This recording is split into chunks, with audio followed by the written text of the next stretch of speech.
कल जो हजूर दे अमृत बचन आपां विचारे सन, उस लड़ी नूं अज दे इन्हां शलोकां नाल मिला के आरंभक बेनती है। कल असी विचारिया सी धन दारा संपत सगल। हे परमात्मा, इस इंसान की बिरती की है, ये गुरु तेग बहादुर हर मनुख नूं समझा रहे सन कि दौलत, इस्तरी, संपत्ति जिन्हों इंसान ने तुर अंदर तो अपनियां समझिया है कि ये तो मेरे ही हन। धन दारा संपत सगल जिन अपनी करमान, जिस जीव ने इन्हां नूं अपनियां समझ लिया, इनमें कच संगी नहीं, नानक साची जान। महाराज कहने धन दारा और संपत्ति विचों कोई भी संगी साथी नहीं। इस गल नूं सच्ची जान, ये तेरे नाल अज नहीं कल नहीं पर अंतले समय तेरे नाल हर हालत विच वापरनी है। इनू सच जान।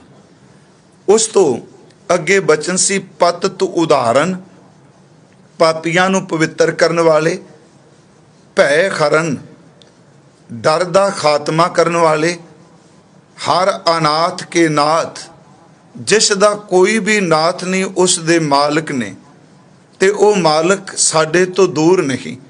कहो नानक तेह जानिए सदा बस्त तुम साथ। ए इंसान तू चंगी तरह समझ, ओ साडे नाल वसदा, तेरे नाल रहिंदा है।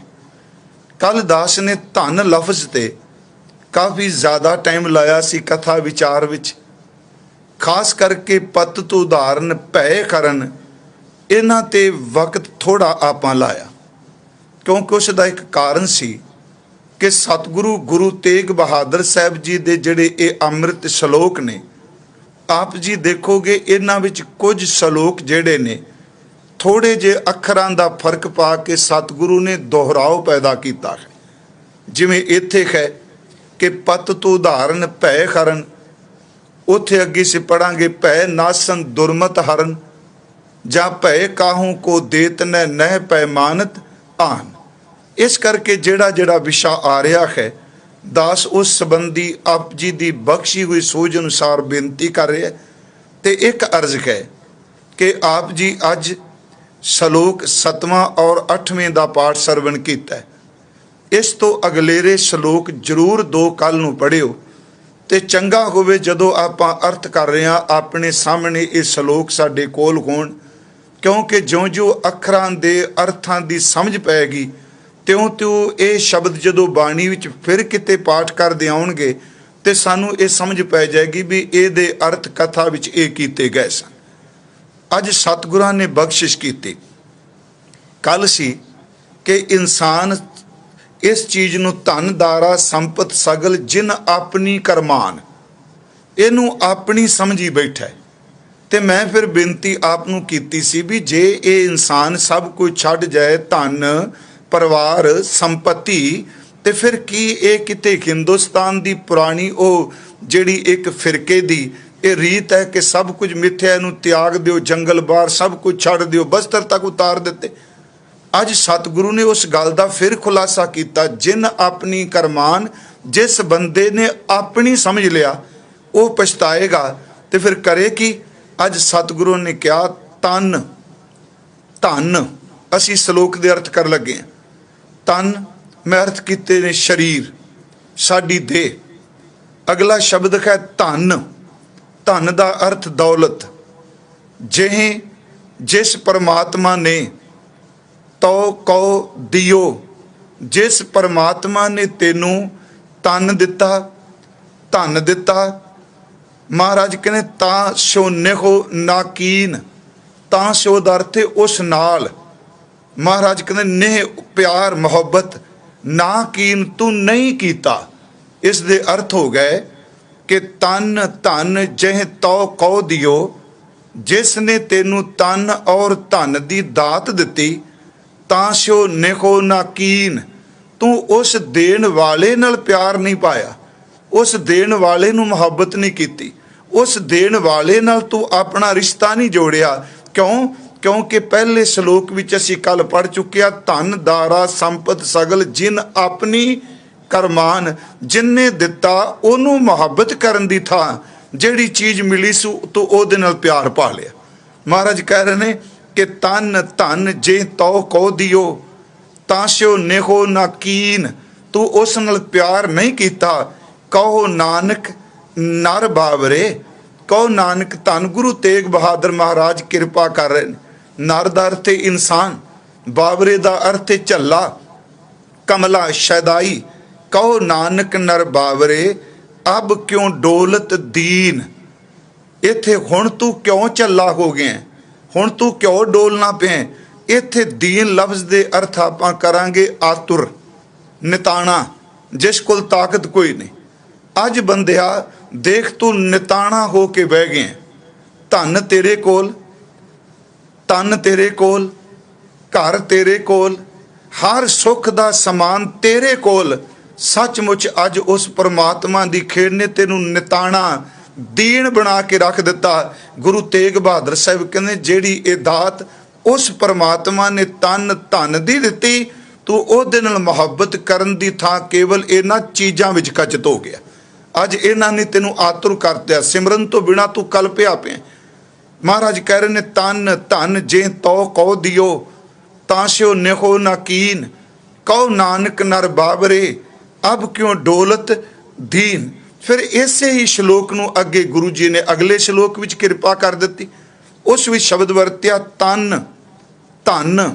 ਇਹਦੇ ਅਰਥ ਪਹਿਲਾਂ ਆ ਚੁੱਕੇ ਨੇ, ਸ਼ਰੀਰ ਔਰ ਦੌਲਤ।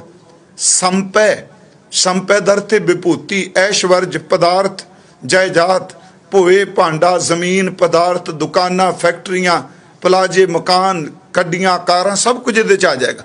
ਮਹਾਰਾਜ ਕਹਿੰਦੇ ਧਨ ਤਨ ਧਨ ਸੰਪੈ ਸੁਖ ਦਿਓ। ਹੁਣ ਇੱਥੇ ਸੁਖ ਦਿਓ ਦਾ ਅਰਥ ਹੈ ਬਾਹਰ ਦੇ ਸੰਸਾਰਕ ਸੁਖ। ਮਹਾਰਾਜ ਅੱਗੇ ਕਹਿੰਦੇ ਨੇ ਅਰ, ਅਰ ਦਾ ਅਰਥ ਹੈ ਅਤੇ, ਅਰ ਜਿਹ ਨੀਕੇ ਧਾਮ। ਜਿਸ ਨੇ, ਨੀਕੇ ਦਾ ਅਰਥ ਹੈ ਸੋਹਣਾ ਤੇ ਧਾਮ ਦਾ ਅਰਥ ਹੈ ਘਰ। ਮਹਾਰਾਜ ਕਹਿੰਦੇ ਨੇ ਜਿਸ ਨੇ ਤਨ ਦਿੱਤਾ, ਧਨ ਦਿੱਤਾ, ਸੰਪਤੀ ਦਿੱਤੀ ਤੇ ਤੇਰੇ ਰਹਿਣ ਵਾਸਤੇ ਸੋਹਣਾ ਘਰ ਦਿੱਤਾ। ਤੇ ਅੱਗੇ ਮਹਾਰਾਜ ਕਹਿੰਦੇ ਨੇ ਕਹੋ ਨਾਨਕ ਸੁਣ ਰੇ ਮਨਾ। ਸੰਬੋਧਨ ਕਰ ਰਹੇ ਨੇ, ਹੋ ਮੇਰੇ ਮਨਾ ਤੂੰ ਗੱਲ ਧਿਆਨ ਨਾਲ ਸੁਣ। ਸਿਮਰਤ ਕਾਹੇ ਨਾ ਆਰਾਮ। ਜਿਸ ਨੇ ਤਨ ਧਨ ਸੰਪਤੀ ਸੋਹਣੇ ਵੱਡੇ ਘਰ ਦਿੱਤੇ, ਉਹ ਮੇਰੇ ਮਨਾ ਉਸ ਪਰਮ ਪਿਤਾ ਪਰਮਾਤਮਾ ਦੇਣ ਵਾਲੇ ਨੂੰ, ਜਿਹੜਾ ਰਾਮ ਦਾ ਅਰਥ ਸਾਰੀਆਂ ਥਾਵਾਂ ਤੇ ਰਮਿਆ ਹੋਇਆ। ਰਾਮ ਦਾ ਮਤਲਬ ਜੋ ਹਰ ਥਾਂ ਤੇ ਰਮਿਆ, ਹਰ ਥਾਂ ਵਿਆਪਕ ਹੈ। ਕਹੋ ਨਾਨਕ ਸੁਣ ਰੇ ਮਨਾ ਸਿਮਰਤ ਕਾਹੇ ਨਾ ਰਾਮ। ਤੂੰ ਉਸ ਪਾਰ ਬ੍ਰਹਮ ਪਰਮੇਸ਼ਵਰ ਦਾ ਚਿੰਤਨ ਕਿਉਂ ਨਹੀਂ ਕਰਦਾ। ਇਹ ਦੋ ਸ਼ਲੋਕਾਂ ਦੇ ਅਖਰੀ ਅਰਥ ਮੈਂ ਪਹਿਲਾਂ ਇਸ ਕਰਕੇ ਕਰ ਦੇਣਾ ਸਾਧ ਸੰਗਤ ਜੀ, ਆਪਾਂ ਸ਼ਬਦ ਦੇ ਦਾਇਰੇ ਵਿੱਚ ਰਹਿ ਕੇ ਜੋ ਸ਼ਬਦ ਚੱਲ ਰਿਹਾ ਹੈ ਆਪਾਂ ਉਸ ਸ਼ਬਦ ਦੀ ਹੀ ਵਿਆਖਿਆ ਕਰਨ ਦਾ ਯਤਨ ਕਰੀਏ। ਆਰੰਭਕ ਅਰਥ ਮੈਂ ਤਾਂ ਕਰ ਦੇਣਾ ਕਿ ਇਸ ਕਰਕੇ ਕਿ ਜੋ ਅਸੀਂ ਵਿਚਾਰ ਕਰ ਰਹੇ ਹਾਂ, ਮੈਂ ਕੱਲ ਵੀ ਕਿਹਾ, ਸਾਡੇ ਜ਼ਿਹਨ ਨੂੰ ਪਤਾ ਹੋਵੇ ਮੇਰੀ ਵਿਚਾਰ ਦਾ ਅੱਜ ਮਰਕਜ਼ ਕੀ ਹੈ, ਧੁਰਾ ਕੀ ਹੈ। ਆਓ ਹੁਣ ਇਹਦੀ ਵਿਆਖਿਆ ਹੈ। ਪਹਿਲਾ ਸ਼ਬਦ ਬਚਨ ਕਹੇ ਤਨ ਧਨ ਜੇ ਤੋ ਕਉ ਦਿਓ। ਦੋਨਾਂ ਸ਼ਲੋਕਾਂ ਦਾ ਜਿਹੜਾ ਭਾਵ ਅਰਥ ਇੱਕੋ ਹੀ, ਵਿਚਾਰ ਅਜ ਇੱਕੋ ਹੀ ਹੋਵੇਗੀ ਇਸ ਦੀ। ਮਹਾਰਾਜ ਕਹਿੰਦੇ ਤਨ। ਹੁਣ ਤਨ ਦੇ ਲਫ਼ਜ਼ੀ ਅਰਥ ਸੀ ਸਰੀਰ ਕਰਨੇ, ਤੇ ਖਾਸ ਕਰਕੇ ਇਸ ਬਚਨ ਨੂੰ ਗੁਰੂ ਜੀ ਨੇ 2 ਵਾਰੀ ਕਿਹਾ ਹੈ। ਧਨ ਵੀ ਕਿਹਾ ਤੇ ਤਨ ਵੀ ਕਿਹਾ।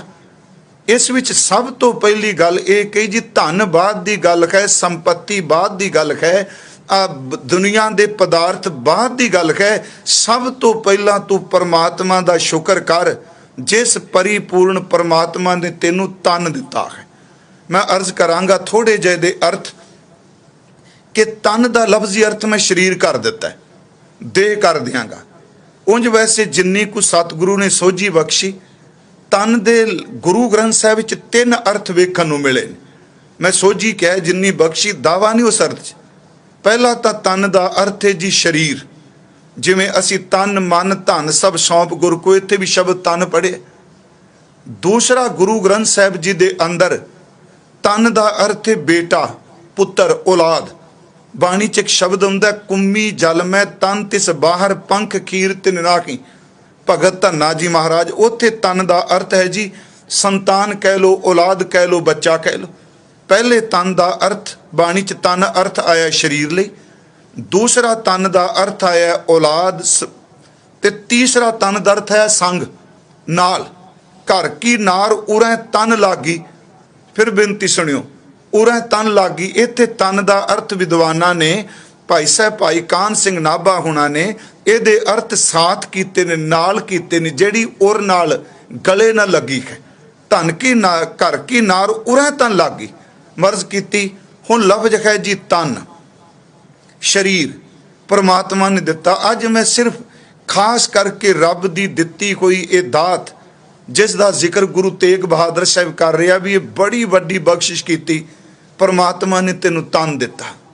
ਇੱਕ ਤਾਂ ਅਧਿਆਤਮਿਕ ਤੌਰ ਤੇ ਜਿੰਨੇ ਵੀ ਬਾਣੀ ਦੇ ਉਚਾਰਨ ਕਰਤਾ ਨੇ, ਜਾਂ ਇਉਂ ਕਹਿ ਲਈਏ ਜਿਹੜਾ ਸਾਡਾ ਪੂਰਬ ਦਾ ਅਧਿਆਤਮਿਕਤਾ ਹੈ, ਇਸ ਵਿੱਚ ਇੱਕ ਗੱਲ ਤੇ ਜ਼ੋਰ ਦਿੱਤਾ ਗਿਆ ਹੈ ਕਿ 84 ਲੱਖ ਜੂਨ ਦੇ ਵਿੱਚੋਂ ਸਭ ਤੋਂ ਉੱਤਮ ਜਿਹੜੀ ਜੂਨ ਹੈ ਉਹ ਇਨਸਾਨ ਦੀ ਹੈ। ਗੁਰਬਾਣੀ ਨੇ ਇਸ ਗੱਲ ਦੀ ਥਾਂ ਥਾਂ ਤੇ ਗਵਾਹੀ ਭਰੀ ਹੈ, ਥਾਂ ਥਾਂ ਤੇ ਸਾਨੂੰ ਇਹਦੀ ਬਖਸ਼ਿਸ਼ ਕੀਤੀ ਹੈ। ਜਿਵੇਂ ਅਸੀਂ ਪਾਠ ਕਰਨੇ ਆ, ਦੁਲੱਭ ਦੇ ਪਾਈ ਵਡਭਾਗੀ, ਜਾਂ ਮਾਨਸ ਜਨਮ ਦੁਲੰਭ ਹੈ। ਇਹ ਵੀ ਸ਼ਲੋਕ ਅੱਗੇ ਆਉਣੇ ਨੇ, ਉਸ ਦਿਨ ਅਸੀਂ ਖੁੱਲ੍ਹ ਕੇ ਦੀ ਵਿਚਾਰ ਕਰਾਂਗੇ। ਇੱਕ ਤਾਂ ਇਹ ਮਨੁੱਖਾ ਸਰੀਰ ਬਾਕੀ ਜੂਨਾਂ ਤੋਂ ਉੱਤਮ ਹੈ। ਇਸ ਧਰਤੀ ਮੈਂ ਤੇਰੀ ਸਕਦਾਰੀ, ਅਵਰ ਜੋਨ ਤੇਰੀ ਪਨਹਾਰੀ। ਗੁਰਬਾਣੀ ਨੇ ਕਿਹਾ ਕਿ ਬਾਕੀ ਜੂਨਾਂ ਤੇਰੀਆਂ ਪਾਣੀਕਾਰ ਨੇ, ਤੇਰੀਆਂ ਗੁਲਾਮ ਨੇ, ਤੂੰ ਸਭ ਦਾ ਸਰਦਾਰ ਹੈ। ਪਰ ਮੈਂ ਬੇਨਤੀ ਜਿਹੜੀ ਕਰ ਲੱਗਾ ਕਿ ਇਹ ਬਖਸ਼ਿਸ਼ ਹੈ ਕਿ ਜਿਹੜੇ ਸਾਨੂੰ ਤਨ ਮਿਲਿਆ। ਹੁਣ ਥੋੜ੍ਹੇ ਜਿਹੇ ਅਰਥ ਬੇਨਤੀ ਕਿ ਬਾਣੀ 'ਚ ਇਹ ਸਰੀਰ ਲਈ, ਜਿਹੜੇ ਇਸ ਵਜੂਦ ਲਈ ਜਿਹੜੇ ਸ਼ਬਦ ਵਰਤੇ ਗਏ, ਮੈਂ 4 ਸ਼ਬਦਾਂ ਦੇ ਅਰਥ ਕਰਨੇ ਚਾਹੁੰਦਾ। ਇੱਕ ਤਨ, ਦੂਸਰਾ ਇਹਦੇ ਲਈ ਸ਼ਬਦ ਵਰਤਿਆ ਦੇਹ, ਤੀਸਰਾ ਇਹਦੇ ਲਈ ਸ਼ਬਦ ਵਰਤਿਆ ਕਾਇਆ, ਚੌਥਾ ਇਹਦੇ ਲਈ ਸ਼ਬਦ ਵਰਤਿਆ ਗਿਆ ਗਾਤ, ਤੇ ਇਸ ਲਈ ਸ਼ਬਦ ਸਰੀਰ ਵੀ ਵਰਤਿਆ। ਤਨ, ਦੇਹ, ਕਾਇਆ, ਸਰੀਰ, ਗਾਤ। ਹੁਣ ਜਦੋਂ ਅਸੀਂ ਅਰਥ ਕਰਾਂਗੇ, ਅਸੀਂ ਇੱਕੋ ਹੀ ਅਰਥ ਕਰਾਂਗੇ ਪਰਿਆਵਾਚੀ ਰੂਪ ਦੇ ਵਿੱਚ। ਤਨ ਲਫ਼ਜ਼ ਆਇਆ, ਸਰੀਰ ਕਹਾਂਗੇ, ਸਰੀਰ ਆਇਆ ਤੇ ਦੇਹ ਕਹਿ ਦਿਆਂਗੇ, ਦੇਹ ਆਇਆ ਤੇ ਕਾਇਆ ਕਹਿ ਦਿਆਂਗੇ। ਪਰ ਉਂਝ ਦਰਅਸਲ ਇਹਨਾਂ ਸਾਰੇ ਲਫ਼ਜ਼ਾਂ ਦੀ ਗਹਿਰਾਈ ਵਿੱਚ ਜਾਈਏ ਤੇ ਇਹਨਾਂ ਸਾਰਿਆਂ ਦੇ ਅਰਥ ਸਰੀਰ ਨਾਲ ਵਰਦੇ ਵਰਤਾਰੇ ਕਰਕੇ ਵੱਖਰੇ ਵੱਖਰੇ। ਹੁਣ ਜਿਵੇਂ ਸ਼ਬਦ ਦੇ ਦੇਹ, ਦੇਹ ਕਿਹਨੂੰ ਕਿਹਾ ਗਿਆ? ਸੂਝਵਾਨ ਵਿਦਵਾਨ ਕਹਿੰਦੇ ਨੇ ਦੇਹ ਲਫ਼ਜ਼ ਦੇਹੂ ਧਾਤੂ ਤੋਂ ਬਣਿਆ ਹੈ, ਜਿਹਦਾ ਅਰਥ ਹੈ ਵਿਕਾਸ ਕਰਨਾ, ਜਿਹਦਾ ਅਰਥ ਹੈ ਫੈਲਣਾ। ਦੇਹ ਧਾਤੂ, ਦੇਹੂ ਧਾਤੂ ਤੋਂ ਬਣਿਆ ਤਾਂ ਦੇਹ ਕਹਿੰਦੇ। ਇਹ ਵਿਕਾਸ ਕਰ ਰਹੀ। ਤੇ ਦਾਸ ਨੇ ਇੱਕ ਵਾਰ ਬੇਨਤੀ ਕੀਤੀ ਸੀ, ਕਈ ਇਨਸਾਨ ਧਰਤੀ ਤੇ ਐਸੇ ਨੇ ਕਿ ਜਿਹੜੇ ਸੱਚਮੁੱਚ ਮਾਨਸਿਕ ਤੌਰ ਤੇ ਮੰਦ ਬੁੱਧੀ ਵਾਲੇ ਨੇ, ਪਰ ਸਰੀਰਕ ਤੌਰ ਤੇ ਉਹਨਾਂ ਦੀ ਬੋਡੀ ਵਿਕਾਸ ਮੰਦ ਬੁੱਧੀ ਹੋਣ ਦੇ ਬਾਵਜੂਦ ਵੀ ਕਰੀ ਜਾਂਦੀ ਹੈ। ਕਈ ਤਾਂ ਐਸੇ ਨੇ ਕਿ ਜਿਹੜੇ ਹਸਪਤਾਲ ਵਿੱਚ ਕੌਮੇ ਵਿੱਚ ਪਏ ਆ, ਕੋਈ ਸਮਝ ਨਹੀਂ, ਨਾ ਉਹਨਾਂ ਨੂੰ ਸੁਰ ਤੇ ਕੋਈ। ਪਰ ਸੱਚ ਇਹ ਵੇ ਕਿ ਉਹਨਾਂ ਬੰਦਿਆਂ ਦੀ ਦੇਹ ਵੀ ਪਲੰਗ ਉੱਤੇ ਪਿਆ ਹੋਇਆ ਵੀ ਵਿਕਾਸ ਕਰੀ ਜਾ ਰਹੀ ਹੈ। ਦੇਹ ਸ਼ਬਦ ਦੇਹੂ ਧਾਤੂ ਤੋਂ ਬਣਿਆ, ਇਹਦਾ ਅਰਥ ਹੈ ਵਿਕਾਸ ਕਰਨਾ। ਦੂਸਰਾ ਲਫ਼ਜ਼ ਹੈ ਸਰੀਰ। ਸਰੀਰ ਇਸ ਕਰਕੇ ਕਹਿੰਦੇ ਆ ਕਿਉਂਕਿ ਜਿੰਨੇ ਨਾਂ ਇਹਨੂੰ ਦਿੱਤੇ ਗਏ ਇਸ ਵਜੂਦ ਨੂੰ, ਉਹਦੇ ਕੋਈ ਡੂੰਘੇ ਅਰਥ ਨੇ। ਸਰੀਰ ਇਸ ਕਰਕੇ ਕਹਿੰਦੇ ਆ ਕਿਉਂਕਿ ਇਸ ਵਜੂਦ ਵਿੱਚ ਜਾਂ ਇਸ ਢਾਂਚੇ ਵਿੱਚ 2 ਚੀਜ਼ਾਂ, ਸ਼ੀਰਨ, ਅਕਸ਼ੀਰਨ। ਸ਼ੀਰਨ ਕਸ਼ੀਰਨ, ਇਹਦਾ ਮਤਲਬ ਟੁੱਟ ਭੱਜ। ਇਹਨੂੰ ਸਰੀਰ ਤਾਂ ਕਹਿੰਦੇ ਆ, ਇਹਦੇ ਵਿੱਚ ਟੁੱਟ ਭੱਜ ਹੋ ਰਹੀ ਹੈ। ਬਹੁਤ ਕੁਝ ਰੋਜ਼ ਬਣਦਾ ਹੈ, ਬਹੁਤ ਕੁਝ ਟੁੱਟਦਾ ਹੈ। ਸੈੱਲ ਬਣਦੇ ਨੇ, ਟੁੱਟਦੇ ਨੇ, ਜੰਮਦੇ ਨੇ, ਮਰਦੇ ਨੇ। ਇਸ ਟੁੱਟ ਭੱਜ ਕਰਕੇ ਇਹ ਟੁੱਟ ਵੀ ਜਾਂਦੇ ਨੇ ਤੇ ਜੋੜ ਵੀ ਲੈਂਦਾ। ਹੱਡੀ ਟੁੱਟਦੀ ਆਪਾਂ ਕਹਿੰਦੇ ਜੋੜ ਲੈਂਦਾ, ਉਹ ਇਸੇ ਕਰਕੇ ਸਰੀਰ ਕਿਹਾ ਜਾਂਦਾ। ਸ਼ੀਰਨ ਔਰ ਕਸ਼ੀਰਨ ਦੀ ਇਸ ਵਿੱਚ ਵਰਤਾਰਾ ਹੈ। ਤੀਸਰੀ ਬੇਨਤੀ ਨੂੰ ਕਾਇਆ ਤਾਂ ਕਹਿੰਦੇ ਆ ਕਿਉਂਕਿ ਇਹ ਹੱਡੀਆਂ ਦਾ ਢਾਂਚਾ ਚਿਣਿਆ ਹੋਇਆ, ਤਾਂ ਕਾਇਆ ਕਿਹਾ ਜਾਂਦਾ। ਜਿਵੇਂ ਇੱਟਾਂ ਨਾਲ ਚਿਣ ਕੇ ਦੀਵਾਰ ਬਣਾਈ ਜਾਂਦੀ ਹੈ, ਹੱਡੀਆਂ ਨਾਲ ਚੁਣੇ ਹੋਏ ਢਾਂਚੇ ਕਰਕੇ ਨੂੰ ਕਾਇਆ ਕਹਿੰਦੇ। ਜਾਂ ਅਗਲਾ ਸ਼ਬਦ ਹੈ ਜੀ ਗਾਤ। ਗਾਤ ਇਸ ਕਰਕੇ ਕਿਹਾ ਜਾਂਦਾ ਕਿਉਂਕਿ ਗਤੀਸ਼ੀਲ ਹੈ, ਇਹਨੇ ਕਾਰ ਵਿਹਾਰ ਕਰਦੇ ਰਹਿਣਾ ਹੈ। ਮੇਰੇ ਸਿਰਫ ਆਰੰਭ ਵਿੱਚ ਇੰਨੀ ਕੁ ਬੇਨਤੀ, ਜਿਹੜਾ ਤਨ ਸ਼ਬਦ ਹੈ, ਗੁਰੂ ਤੇਗ ਬਹਾਦਰ ਸਾਹਿਬ ਨੇ ਅੱਜ ਕਿਰਪਾ ਕੀਤੀ, ਤਨ ਪਰਮਾਤਮਾ ਨੇ ਦਿੱਤਾ, ਤੂੰ ਇਹਦੇ ਵਿੱਚ ਖਚਤ ਹੋ ਗਿਆ, ਤੂੰ ਦੇਣ ਵਾਲੇ ਨੂੰ ਭੁੱਲ ਗਿਆ, ਉਹਨੂੰ ਪਿਆਰ ਨਹੀਂ ਕੀਤਾ। ਉਂਝ ਗੁਰਬਾਣੀ ਨੇ ਇਹ ਕਿਹਾ ਹੈ, ਰੋਜ਼ ਅਸੀਂ ਜਪਜੀ ਸਾਹਿਬ ਪੜ੍ਹਨੇ ਕਿ ਇਸ ਧਰਤੀ ਤੇ ਅਨੇਕਾਂ ਐਸੀਆਂ ਰੂਹਾਂ ਨੇ ਜਿਹੜੀਆਂ ਜਿੰਨੀ ਦਾਤ ਰੱਬ ਦੀ ਮਿਲਦੀ ਏ, ਉਸ ਦਾਤ ਨੂੰ ਉਹਦੀ ਬਖਸ਼ੀਸ਼ ਦੀ ਨਿਸ਼ਾਨੀ ਸਮਝ ਕੇ ਪਰਮਾਤਮਾ ਦੇ ਗੀਤ ਗਾਉਂਦੇ ਆ। ਤੇ ਅਨੇਕਾਂ ਐਸੀਆਂ ਰੂਹਾਂ ਨੇ ਜਿਹੜੀ ਦਾਤ ਲੈ ਲੈਂਦੀਆਂ ਨੇ ਪਰ ਦਾਤਾਰ ਨੂੰ ਭੁੱਲ ਜਾਂਦੀਆਂ। ਜਪਜੀ ਸਾਹਿਬ ਚ ਬਚਨ ਹੈ, ਗਾਵੇ ਕੋ ਦਾਤ ਜਾਣੈ ਨਿਸ਼ਾਨ। ਗਾਵੇ ਕੋ ਕੋਈ ਗਾਉਂਦਾ ਹੈ, ਗਾਵੇ ਕੋ ਦਾਤ ਜਾਣੈ ਨਿਸ਼ਾਨ। ਤੁਸੀਂ ਦਾਤ ਕੋਈ ਦਿੱਤੀ, ਉਹ ਇਹ ਨਹੀਂ ਕਹਿੰਦਾ ਮੇਰੀ, ਉਹ ਕਹਿੰਦਾ ਪਰਮਾਤਮਾ ਵਾਹਿਗੁਰੂ ਜੀ ਇਹ ਤੇਰੀ ਬਖਸ਼ਿਸ਼ ਦੀ ਨਿਸ਼ਾਨੀ ਹੈ, ਤੂੰ ਇਹ ਸਾਨੂੰ ਦਿੱਤੀ। ਇਸ ਕਰਕੇ ਉਹ ਪਰਮਾਤਮਾ ਦੇ ਗੀਤ ਗਾਉਂਦਾ ਦਾਤ ਜਾਣ ਕੇ। ਪਰ ਕਈ ਐਸੇ ਆ, ਉਹਨੂੰ ਨਿਸ਼ਾਨੀ ਦਾਤ ਸਮਝਣ ਦੀ ਬਜਾਏ ਦਾਤ ਪਿਆਰੀ, ਵਿਸਰਿਆ ਦਾਤਾਰਾ, ਉਹਨੂੰ ਦਾਤਾਰ ਭੁੱਲ ਜਾਂਦਾ ਹੈ। ਅੱਜ ਮੈਂ ਆਪ ਨੂੰ ਬੇਨਤੀ ਕਰਨੀ ਚਾਹਨਾ, ਖਾਸ ਕਰਕੇ ਅਸੀਂ ਸਰੀਰਾਂ ਨੂੰ ਲੈ ਕੇ ਬੈਠੇ ਹਾਂ, ਇਹਨੂੰ ਸਤਿਗੁਰੂ ਨੇ ਦੁਰਲੱਭ ਦੇ ਕਿਹਾ। ਜਦੋਂ ਅਸੀਂ ਬਾਣੀ ਚੋਂ ਗੁਰਮਤਿ ਦੇ ਸਾਹਿਤ ਵਿੱਚੋਂ ਜੇ ਪੜ੍ਹਨੇ ਆ ਤੇ ਬਹੁਤ ਕੁਝ ਐਸਾ ਸਾਨੂੰ ਮਿਲਦਾ ਹੈ ਕਿ ਬਦੋ ਬਦੀ ਉਹਦੀ ਵਿਚਾਰ ਕੀਤੇ ਹੀ ਸਾਡਾ ਧਿਆਨ ਇੱਕੋ ਦਮ ਜੁੜ ਜਾਏਗਾ, ਪਰਮਾਤਮਾ ਜੀ ਤੁਸੀਂ ਇੰਨਾ ਕੁਝ ਅਣ ਮੰਗਿਆ ਦਾਨ ਮੇਰੀ ਝੋਲੀ 'ਚ ਪਾ ਦਿੱਤਾ। ਕੁਝ ਹੈ ਮੰਗਿਆ, ਸਾਨੂੰ ਆਹ ਚੀਜ਼ ਦਿਓ, ਆਹ ਦਿਓ, ਇਹ ਮੰਗਿਆ ਨਾ ਜੀ। ਮੰਨ ਲਓ ਅਸੀਂ ਤਾਲੀਮ ਮੰਗਨੇ ਆ, ਜਾਂ ਅਸੀਂ ਘਰ ਮੰਗਨੇ ਆ, ਅਸੀਂ ਪਦਵੀ ਮੰਗਨੇ ਆ, ਅਸੀਂ ਪਦਾਰਥ ਮੰਗਨੇ ਆ, ਇਹ ਮੰਗਿਆ ਹੈ। ਪਿਆਰਿਓ ਬਹੁਤ ਕੁਛ ਐਸ ਸਰੀਰ ਵੀ ਦਿੱਤਾ ਹੈ ਜਿਹੜਾ ਅਨ ਮੰਗਿਆ ਹੈ। ਅਨ ਮੰਗਿਆ ਜਿਹੜਾ ਤੈਨੂੰ ਦਈ ਜਾਂਦਾ, ਉਹਦਾ ਸ਼ੁਕਰ ਤਾਂ ਮਨਾ ਕਦੀ ਕਰ। ਥੋੜੀਆਂ ਜਿਹੀਆਂ ਬੇਨਤੀਆਂ ਕਰਾਂਗਾ ਬਾਣੀ ਚੋਂ ਸਿਰਫ ਧਨ ਬਾਰੇ। ਧਨ ਸੰਬੰਧੀ ਕੱਲ ਮੈਂ ਆਪ ਨਾਲ ਡਿਟੇਲ ਨਾਲ ਵਿਚਾਰ ਕਰ ਚੁੱਕਾ ਹਾਂ। ਅਸਲ 'ਚ ਗੁਰੂ ਸਾਹਿਬ ਜੀ ਨੇ ਇੱਕ ਬਚਨ ਕੀਤਾ ਹੈ ਕਿ ਆਹ ਜਿਹੜਾ ਢਾਂਚਾ ਹੈ ਸਾਡਾ, ਇਹ ਕਿੱਡੀ ਵੱਡੀ ਰੱਬ ਦੀ ਬਖਸ਼ਿਸ਼ ਹੈ।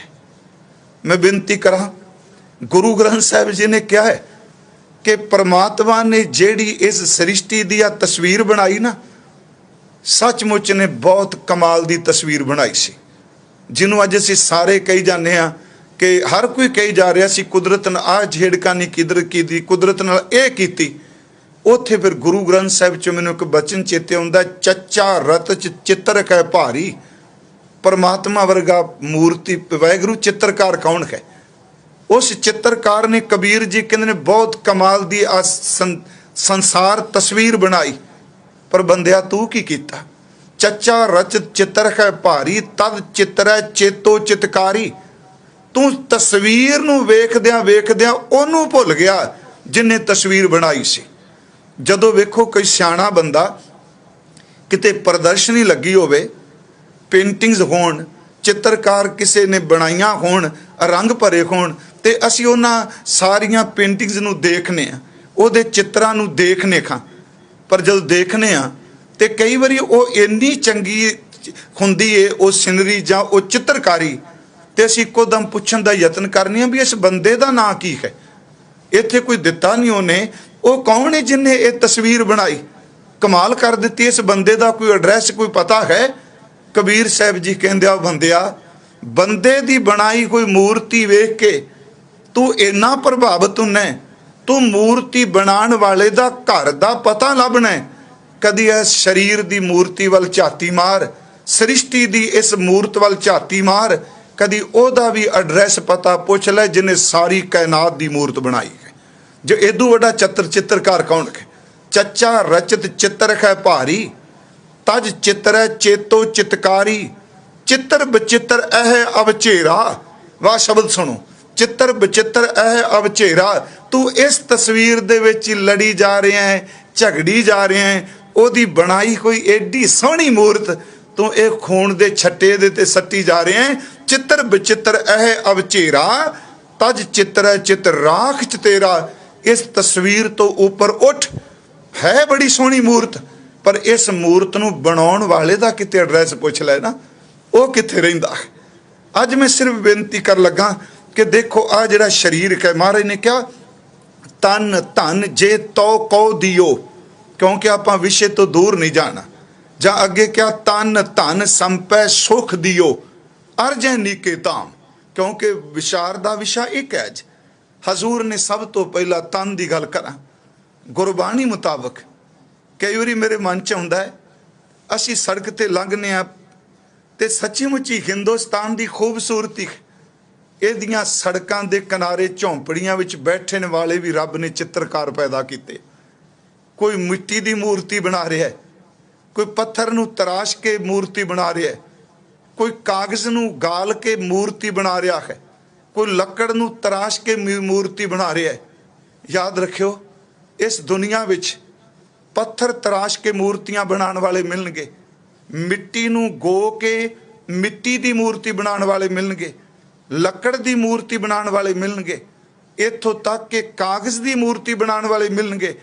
प्यारिओ, प्लास्टिक की मूर्ति बनाने वाले मिलणगे, मैटल नूं ढाल के तांबा सोना चांदी पित्तल इहदियां मूर्तियां बनाने वाले मिलणगे। पर दुनिया विच एक मूर्तिकार है जिन्ने पानी नूं घड़ के मूर्ति बनाई है, पत्थर नूं घड़न वाले, लकड़ां नूं घड़न वाले, मैटल नूं ढालण वाले मूर्तिकार बड़े मिलणगे। परमात्मा वो मूर्तिकार है जिन्हें साडी सारियां दी मूर्त पानी नूं घड़ के बनाई है।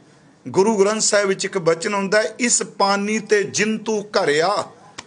पत्थर तो घड़िया तो सुनिया, पर वाह वाहिगुरू पानी चो घड़ के मूर्ति बनाई। इस पानी ते जिंतू घड़िया, माटी काले द्योहरा करिया, उकत जोत लै। उस परमात्मा ने तेनू समझ दिती, युक्ति दिती, तेनू अंदर तेरे जोत टिका दिती। परमात्मा वर्गा मूर्तिकार कौन है? एक बचन इस व्याख्या विच श्रीमान भाई साहब भाई गुरदास साहब दा आपां लांगे।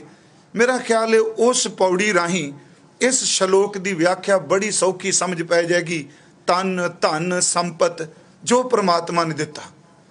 भाई साहब की एक पौड़ी है जी, वो है रकत बिंद कर निम्मिया चित्र चलित्र बचित्र बनाया, गर्भ कुंड विच रखिया जियो पाए तन साज सुहाया, मुँह अखी दे हाथ पैर, उस मुँह अखी दे नक कन हाथ पैर दंद वाल गणाया, दिष्ट शब्दगत सुरत लिव राग रंग रस परस लुभाया, उत्तम कुल उत्तम जन्म रोम रोम गण अंग बनाया, बाल बुद्ध मुँह दुध दे कर मल मूत्र सूत्र विच आया, होए सियाणा समझिया करता छड़ कीते लपटाया, गुर पूरे बिन मोहिया माया। पौड़ी का पाठ असीं कर लिया है। थोड़े जे अर्थ तो मैं बेनती करांगा, मैनूं पता संगत विचों ये भी आउंदी है, सज्जन सलाह देंदे हुंदे आ कोई ना कोई साखी इतिहास जरूर। मैं जरूर हर रोज़ कोई ना कुछ आप नाल गुरु इतिहास विचों जां हिस्टरी विचों बेनती कर लगा वां। पर मेरी फिर भी आप नूं बेनती है कि जिन्ना शब्द विच डूंगा डुबोगे, ये जिन्नी हिस्टरी भी शब्द विचों डुबिया होया विचों ही जीवन निकलिया, जिहड़े शब्द विच डुबे सन। हुण इस पौड़ी विच सब कुछ आ जाना जी।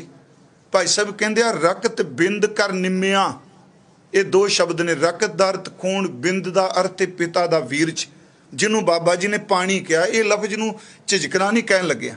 रकत बिंद कर निम्मिया चित्तर, आ परमात्मा ने खून नाल ते सजना पानी नूं इकट्ठियां करके, जिन्हों गुरु कहंदा है पानी मैला माटी गोरी, इस माटी की पुत्री जोरी। रकत बिंद कर निम्मिया, निम्मिया का अर्थ आप सारे समझते हो निक्का जिहा सैल, जिन्हों अगे विकास करने का मौका मिलिया। रकत बिंद कर निम्मिया चित्तर चलित्र बचित्र बनाया। भाई साहब कहते ने परमात्मा तू ये मिट्टी ते पानी नाल, खून ते बिंद नाल तू आ कैसी खेड वरता दी कि चित्र बना दिता, जिहड़ा कई चलित्र करदा है ते जिहड़ा अपने आप विच ही बड़ा हैरानीजनक है। रकत बिंद कर निम्मिया चित्र चलित्र विचित्र बनाया। हुण अगला बचन है गर्भ कुंड विच रखिया। आ है परमात्मा नूं शुक्र कर जिन्ने दे दिती। गर्भ कुंड मां दे उदर दे अग दे कुंड विच जिन्ने तेनू बचा लिया, जिन्हों तेनू रख लिया। और की बात कहाँ कह तो सो पेटी के पट बीच बचावे। गर्भ कुंड विच रखिया जियो पाए जिस परमात्मा ने उस मां दे पेट दी अग विच तेनू बचा लिया, तेरे अंदर जियो पाया ते जियो दे उत्ते शरीर दा ढांचा बना दिता। ये भी एक बड़ी खूबसूरत परमात्मा दी बख्शिश है। कई बारी मन च आउंदा जियो पहला कि पिंड पहला, आ जिहड़ा असीं शरीर लैके बैठे हैं ये पहला कि जियो पहला। दास ने एक बार कहा सी, असीं कोई चीज़ लैन जाइए, पानी लैन जाइए, कहने भांडा पहला लै लो, दुध लैन जाइए बर्तन लै लो, कोई चीज़ लैनी है भांडे का प्रबंध करो। प्यारिओ चेते रखियो, कदी पानी विचों भांडा नहीं निकलदा, दुध विचों भांडा नहीं निकलदा। आ जिस भांडे नूं मैं तुसीं लैके बैठे हाँ, ये रब ने उस पानी की बूंद विचों भांडा पैदा किया है। इसे नूं गुरु अर्जुन साहब ने कहा, जियो पाए पिंड जिन साजिया दिता पहनन खान। बेनती है जी, रकत बिंद कर निम्या चित्तर चलित्र बचित्र बनाया, गर्भ कुंड विच रखिया जियो पाए तन साज सुहाया, मूँह अखी दे नक कन हाथ पैर दंद वाल गणाया। ये शब्द सुनियो, मूँह अखी दे नक कन, उन्हें मूँह दिता, उन्हें अखां दित्तियां, उन्हें दंद चबान लई दिते, उन्हें सुगंधी लई नासका दिती, चलण लई पैर दिते, काम कर लई हथ दिते। भाई गुरदास साहब ने जदों अंगां दी गिनती कीती, उहदे विच कहंदे ने, ओए आ तेरे शरीर मुख ते दाड़ा ते तेरे सिर ते जिहड़े केस रब ने दिते, ये भी उस तरह अंग है जिवें तेरे दंद पैर ते हथ ने। भाई साहब दे बचन ने, मूँह अखी नक हथ पैर, ये सारा कुछ उन्हें दिता, दंद वाल गणाया। अगला बचन जी, ये तो आप कहांगे सानू सब नूं पता, हथ दिते, अखां दित्तियां, नक कंन दिते, ये की गल होई। अगे महाराज भाई साहब कहंदे आ, दिष्ट शब्द गत सुरत लिव राग रंग रस परस लुभाया। इस तुक नूं ध्यान नाल सुनियो, उन्हें इकल्ले कन्न नहीं दिते, इस कन्नां दे सुराख विच उन्हें शब्द सुनने वाली शक्ति टिका दिती। उन्हें केवल तुचा नहीं दिती, इस तुचा विच गत गतिशील उन्हें खरकत पैदा कर दी। शब्द दिष्ट गत सुरत लिव, उन्हें केवल अखां नहीं दित्तियां, इस चमकदे होए अखां दे विच उन्हें देखण वाली ज्योति टिका दी।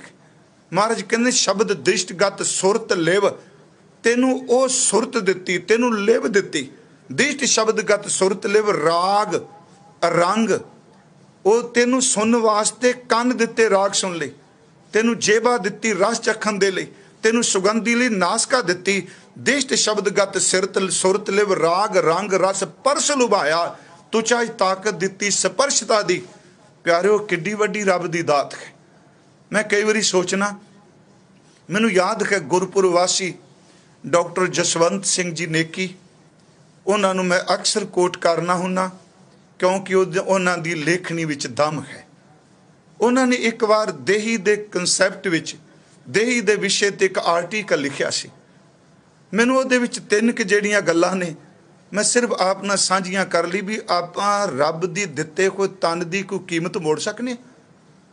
वो कहंदे सन, पैर दे अंगूठे तो लैके सिर दी चोटी तक महीन तो महीन जिहड़ी तेरी नाड़ी है, महीन तो महीन बरीक तो बरीक नाड़ी, जे कहंदे ने इहदी लंबाई दा सारी दा वेखीए ते तकरीबन 60,000 माइल्स ये बनेगी, जिहड़ी तेरे अंदर निक्की निक्की नाड़ियां तुरियां फिरदियां ने, जिहड़ियां परमात्मा ने गोल मटोल करके तेरे अंदर पहुँचा दित्तियां। मैं उन्हां दे आर्टिकल विचों पढ़िया लंबेरा समा पहला, कहंदे 60,000 मील दे करीब ये नाड़ियां ने, ते ये खेड देख हर नाड़ी दे विचों खून पहुँचांदा पिया, ऑक्सीजन पहुँचांदा पिया, क्योंकि उहदे तो बिना हर अंग दा प्राण काम कर ही नहीं सकता। अगली गल जिहड़ी उन्हां कही, कहन लगे तकरीबन परमात्मा दी खेड 100 गैलन खून दी तेरा दिल जिहड़ा 1 घंटे दे विच पंप करदा है। उन्हें शब्द वरतिया, कहंदे 1 घंटे दे विच कहंदे 1.5 गैलन सारे शरीर च है, 100 गैलन वो वार वार रिपीट करे। नाल उन्हें बड़े सोहणे कहा, कहंदे 60-65 वार ये पंप करदा पिया। वो बंदिया ये ओ रब ने अंग दिता है जिहड़ा शुरू तो लैके अंत तक कदी आराम नहीं करदा पिया। ये पार ब्रह्म परमेश्वर दी दात है। ਇਸ ਦਾ ਕੋਈ ਪਾਰਾਵਾਰ ਹੀ ਨਹੀਂ। ਮੈਂ ਬੇਨਤੀ ਕਰਾਂਗਾ ਪਿਆਰਿਓ, ਇਹ ਤਨ ਬੜਾ ਕੀਮਤੀ ਹੈ, ਪਰ ਜਦੋਂ ਬੰਦੇ ਕੋਲ ਇਹ ਹੁੰਦਾ ਹੈ ਉਦੋਂ ਕਈ ਵਾਰੀ ਇਹਦੀ ਕਦਰ ਨਹੀਂ ਸਮਝਦਾ। ਜਦੋਂ ਸਰੀਰ ਢਲਣਾ ਸ਼ੁਰੂ ਹੁੰਦਾ ਹੈ ਉਦੋਂ ਫਿਰ ਸਮਝ ਪੈਂਦੀ ਹੈ ਪਰਮਾਤਮਾ ਤੇਰੀ ਕਿੰਨੀ ਕੁ ਵੱਡੀ ਦਾਤ ਹੈ। ਮੈਂ ਤਾਂ ਬੇਨਤੀ ਕਰਾਂ, ਇੱਕ ਡਾਕਟਰ ਆ, ਹੁਣ ਸਵਾਸ ਦਿੰਦੇ ਆ, ਜਿੰਨੇ ਘੰਟੇ ਉਹ ਸਵਾਸ ਦੇਣਗੇ ਉਹ ਬਿੱਲ ਬਣਾ ਕੇ ਪੈਸੇ ਲੈਂਦੇ ਆ। ਪਰਮਾਤਮਾ ਤੇਰਾ ਕਿੰਨਾ ਕੁ ਸ਼ੁਕਰ ਕਰੀਏ, ਤੂੰ ਕਿੰਨੇ ਸਵਾਸ ਸਾਨੂੰ ਕਰੋੜਾਂ ਅਰਬਾਂ ਦੇ ਫਰੀ ਦੇ ਦਿੱਤੇ। ਅੱਜ ਇਹ ਗੱਲ ਗੁਰੂ ਤੇਗ ਬਹਾਦਰ ਚੇਤੇ ਕਰਾ ਰਹੇ। ਮੈਂ ਉਸ ਵਿਸ਼ੇ ਤੇ ਆਵਾਂ। ਮੂੰਹ ਅੱਖੀ ਉਹਨੇ ਨੱਕ ਕੰਨ ਪੈਦਾ ਕੀਤਾ, ਦਿਸ਼ਟ ਸ਼ਬਦਗਤ ਸੁਰਤ ਲਿਵ ਰਾਗ ਰੰਗ ਰਸ ਪਰਸ ਲੁਭਾਇਆ, ਉੱਤਮ ਕੁੱਲ ਉੱਤਮ ਜਨਮ। ਉਹ ਪਿਆਰਿਆ, ਤੇਰੀ ਉੱਤਮ ਕੁੱਲ ਮਨੁੱਖਾ ਜਾਤੀ 'ਚ ਪੈਦਾ ਹੋਇਆ, ਤੇਰਾ ਜਨਮ ਬਾਕੀਆਂ ਨਾਲੋਂ ਸ੍ਰੇਸ਼ਟ ਹੈ। ਰੋਮ ਰੋਮ ਗਣ ਅੰਗ ਬਣਾਇਆ। ਉਹੋ ਜਿਹਾ ਕਿਹੜਾ ਕਾਰੀਗਰ ਹੋਵੇਗਾ, ਉਹਨੇ ਮਿਣ ਮਿਣ ਕੇ ਤੇਰੇ ਪੂਰੇ ਸਰੀਰ ਦੇ ਅੰਗ ਬਣਾਏ। ਅੱਖਾਂ ਨੱਕ ਰੋਮ ਰੋਮ ਗਣ ਅੰਗ ਬਣਾਇਆ, ਬਾਲ ਬੁੱਧ ਮੂੰਹ ਦੁੱਧ ਦੇ ਕਰ, ਮਲ ਮੂਤਰ ਸੂਤਰ ਵਿੱਚ ਆਇਆ। ਤੇ ਹਜ਼ੂਰ ਕਹਿੰਦੇ ਨੇ ਹੋਏ ਸਿਆਣਾ ਸਮਝਿਆ, ਜਿੱਦਣ ਸਿਆਣਾ ਹੋ ਗਿਆ ਉਦਣ ਕਹਿੰਦਾ ਕੌਣ ਉਹ ਦੇਣ ਵਾਲਾ। ਹੋਏ ਸਿਆਣਾ ਸਮਝਿਆ, ਕਰਤਾ ਛੱਡ ਕੀਤੇ ਲਪਟਾਇਆ, ਦੇਣ ਵਾਲੇ ਕਰਤੇ ਨੂੰ, ਬਣਾਉਣ ਵਾਲੇ ਕਰਤੇ ਨੂੰ, ਦੇਣ ਵਾਲੇ ਦਾਤੇ ਨੂੰ ਭੁੱਲ ਗਿਆ। ਜਿਹੜਾ ਚਿੱਤਰ ਬਣਿਆ ਸੀ ਉਹਨੂੰ ਪਕੜ ਕੇ ਬੈਠ ਗਿਆ। ਮਹਾਰਾਜ ਕਹਿੰਦੇ ਨੇ ਹੋਏ ਸਿਆਣਾ ਸਮਝਿਆ, ਕਰਤਾ ਛੱਡ ਕੀਤੇ ਲਪਟਾਇਆ, ਗੁਰ ਪੂਰੇ ਬਿਨ ਮੋਹਿਆ ਮਾਇਆ। ਮੈਂ ਬੇਨਤੀ ਕਰਾਂਗਾ, ਸਭ ਤੋਂ ਪਹਿਲੀ ਗੱਲ ਗੁਰੂ ਤੇਗ ਬਹਾਦਰ ਸਾਹਿਬ ਕਹਿੰਦੇ ਆ, ਕਿਉਂ ਨਹੀਂ ਯਾਦ ਕਰਦਾ ਜਿਨਨੇ ਤੈਨੂੰ ਇੱਕ ਖੂਬਸੂਰਤ ਤਨ ਦਿੱਤਾ, ਤੈਨੂੰ ਸਰੀਰ ਦਿੱਤਾ, ਤੈਨੂੰ ਦੇਹ ਦਿੱਤੀ, ਤੈਨੂੰ ਕਾਇਆ ਦਿੱਤੀ। ਉਸ ਤੋਂ ਅਗਲੀ ਬੇਨਤੀ, ਜਿਨਨੇ ਤੈਨੂੰ ਧਨ ਦਿੱਤਾ, ਸੱਚ ਇਹ ਕਿ ਜਿਨਨੇ ਤੈਨੂੰ ਰਹਿਣ ਵਾਸਤੇ ਸੋਹਣਾ ਮਕਾਨ ਦਿੱਤਾ। ਤਨ ਦਿੱਤਾ, ਧਨ ਦਿੱਤਾ, ਸੰਪਤੀ ਦਿੱਤੀ, ਤੈਨੂੰ ਸੋਹਣਾ ਘਰ ਦੇ ਦਿੱਤਾ। ਗੁਰੂ ਸਾਹਿਬ ਕਹਿੰਦੇ ਬਸ ਇੱਕ ਕੰਮ ਕਰੋ, ਦਾ ਸ਼ੁਕਰ ਕਰਿਆ ਕਰ। ਮੈਂ ਆਪ ਨੂੰ ਬੇਨਤੀ ਕਰਾਂ, ਸਾਧ ਸੰਗਤ ਜੀ, ਦੁਨੀਆ ਵਿੱਚ ਸਭ ਤੋਂ ਜ਼ਿਆਦੀ ਜਿਹੜੀ ਚੀਜ਼ ਅੱਜ ਦਿੱਤੀ ਜਾ ਰਹੀ ਹੈ ਨਾ, ਸਭ ਤੋਂ ਜ਼ਿਆਦੀ ਇੰਨੀ ਕੋਈ ਚੀਜ਼ ਨਹੀਂ ਜੇ ਦਿੱਤੀ ਜਾਂਦੀ। ਕੋਈ ਚੀਜ਼ ਇੰਨੀ ਨਹੀਂ ਜ਼ਿਆਦਾ ਬਾਜ਼ਾਰ 'ਚ ਜਿੰਨੀ ਅਸੀਂ ਲੋਕ ਦੇ ਰਹੇ ਹਾਂ। ਦੁਨੀਆ ਵਿੱਚ ਸਭ ਤੋਂ ਜ਼ਿਆਦਾ ਉਪਦੇਸ਼ ਦਿੱਤਾ ਜਾਂਦਾ ਅੱਜ, ਤੇ ਸਭ ਤੋਂ ਘੱਟ ਇਹਨੂੰ ਪ੍ਰੈਕਟੀਕਲ ਕਮਾਇਆ ਜਾਂਦਾ। ਮੈਂ ਇਸ ਕਰਕੇ ਕਿਹਾ ਮੈਨੂੰ ਬਖਸ਼ ਦਿਆ ਜੇ, ਮੈਂ ਇਹ ਗੁਰੂ ਦੇ ਸ਼ਬਦ ਦੀ ਸੇਵਾ ਲਈ ਬੇਨਤੀ ਕਰ ਰਿਹਾ ਕਿ ਅਸੀਂ ਨਿੱਕੀ ਨਿੱਕੀ ਗੱਲ ਦਾ ਸ਼ੁਕਰ ਕਿਵੇਂ ਕਰੀਏ। ਜਿਵੇਂ ਉਦਾਹਰਨ ਦੇ ਤੌਰ ਤੇ ਮੰਨ ਲਓ ਅਸੀਂ ਗੁਰੂ ਜੀ ਦੀ ਸੁਖਮਨੀ ਸਾਹਿਬ ਦੀ ਬਾਣੀ ਚੋਂ ਲੈ ਲਈਏ। ਅਸੀਂ ਪ੍ਰਸ਼ਾਦਾ ਛਕਣ ਲੱਗੇ ਹਾਂ, ਥਾਲ ਵਿੱਚ ਪ੍ਰਸ਼ਾਦਾ ਪਿਆ ਹੈ, ਸਾਹਮਣੇ ਟੀਵੀ ਚੱਲ ਰਿਹਾ ਹੈ, ਹਾਸ ਖੇਡ ਹੋ ਰਿਹਾ ਹੈ। ਬੇਨਤੀ ਕਰਾਂ, ਮੈਨੂੰ ਪਤਾ ਸਾਡੇ ਬਜ਼ੁਰਗ ਰੋਟੀ ਖਾਂਦਿਆਂ ਪਹਿਲੀ ਬੁਰਕੀ ਤੋੜ ਕੇ ਥਾਲੀ ਦੇ ਇੱਕ ਪਾਸੇ ਰੱਖ ਦਿੰਦੇ ਸਨ। ਮੈਂ ਸੋਚਣਾ ਉਹ ਕਰਮਕਾਂਡ ਨਹੀਂ ਸੀ, ਸਿਆਣੇ ਸਨ। ਉਹ ਕਹਿੰਦੇ ਸਨ ਤੂੰ ਮੈਨੂੰ ਦਿੱਤੀ ਏ, ਮੈਂ ਆਪਣੇ ਖਾਣ ਤੋਂ ਪਹਿਲਾਂ ਕਿਸੇ ਦੇ ਭਲੇ ਵਾਸਤੇ ਕੱਢਣ ਲੱਗਾ। ਪਰ ਜਾਂ ਉਹਨਾਂ ਨੇ ਕੋਈ ਬਚਨ ਕਰਨਾ, ਸਤਨਾਮ ਵਾਹਿਗੁਰੂ। ਅੱਜ ਕੱਲ੍ਹ ਪੜ੍ਹਦੇ ਆ, ਕਾਮ ਕ੍ਰੋਧ ਅਰ ਲੋਭ ਮੋਹ ਬਿਨਸ ਜਾਏ ਅਮੇਵ, ਨਾਨਕ ਪ੍ਰਭ ਸਰਨਾਗਤੀ ਕਰ ਪ੍ਰਸਾਦ ਗੁਰਦੇਵ। ਕਈ ਵਾਰੀ ਕਈ ਸੱਜਣ ਪੁੱਛਦੇ ਆ ਕਿਉਂ ਸ਼ਲੋਕ ਪੜ੍ਹਦੇ ਆ ਛਕਣ ਤੋਂ ਪਹਿਲਾਂ ਲੰਗਰ ਤੋਂ। ਮੈਂ ਤਾਂ ਸਿਰਫ ਇੰਨੀ ਸਮਝਣਾ ਦਾਤਾ, ਇਹ ਅੰਨ ਪੈਦਾ ਹੋਣ ਤੋਂ ਲੈ ਕੇ ਥਾਲੀ ਵਿੱਚ ਪੈਣ ਤੱਕ ਕਿੰਨਿਆਂ ਹੱਥਾਂ ਤੋਂ ਕਿੰਨਿਆਂ ਥਾਵਾਂ ਤੋਂ ਆਇਆ ਹੈ। ਇੱਕ ਕਿਰਪਾ ਕਰੀ ਇਸ ਨੂੰ ਖਾ ਕੇ ਕੋਈ ਵੀ ਮੰਦ ਵਾਸ਼ਨਾ ਦਾ ਫੁਰਨਾ ਨਾ ਮੇਰੇ ਵਿੱਚ ਉੱਠੇ। ਉਹਦਾ ਸ਼ੁਕਰ ਕਰ ਲੈ, ਉਹ ਜਿਸ ਨੇ ਦਾਤ ਦਿੱਤੇ।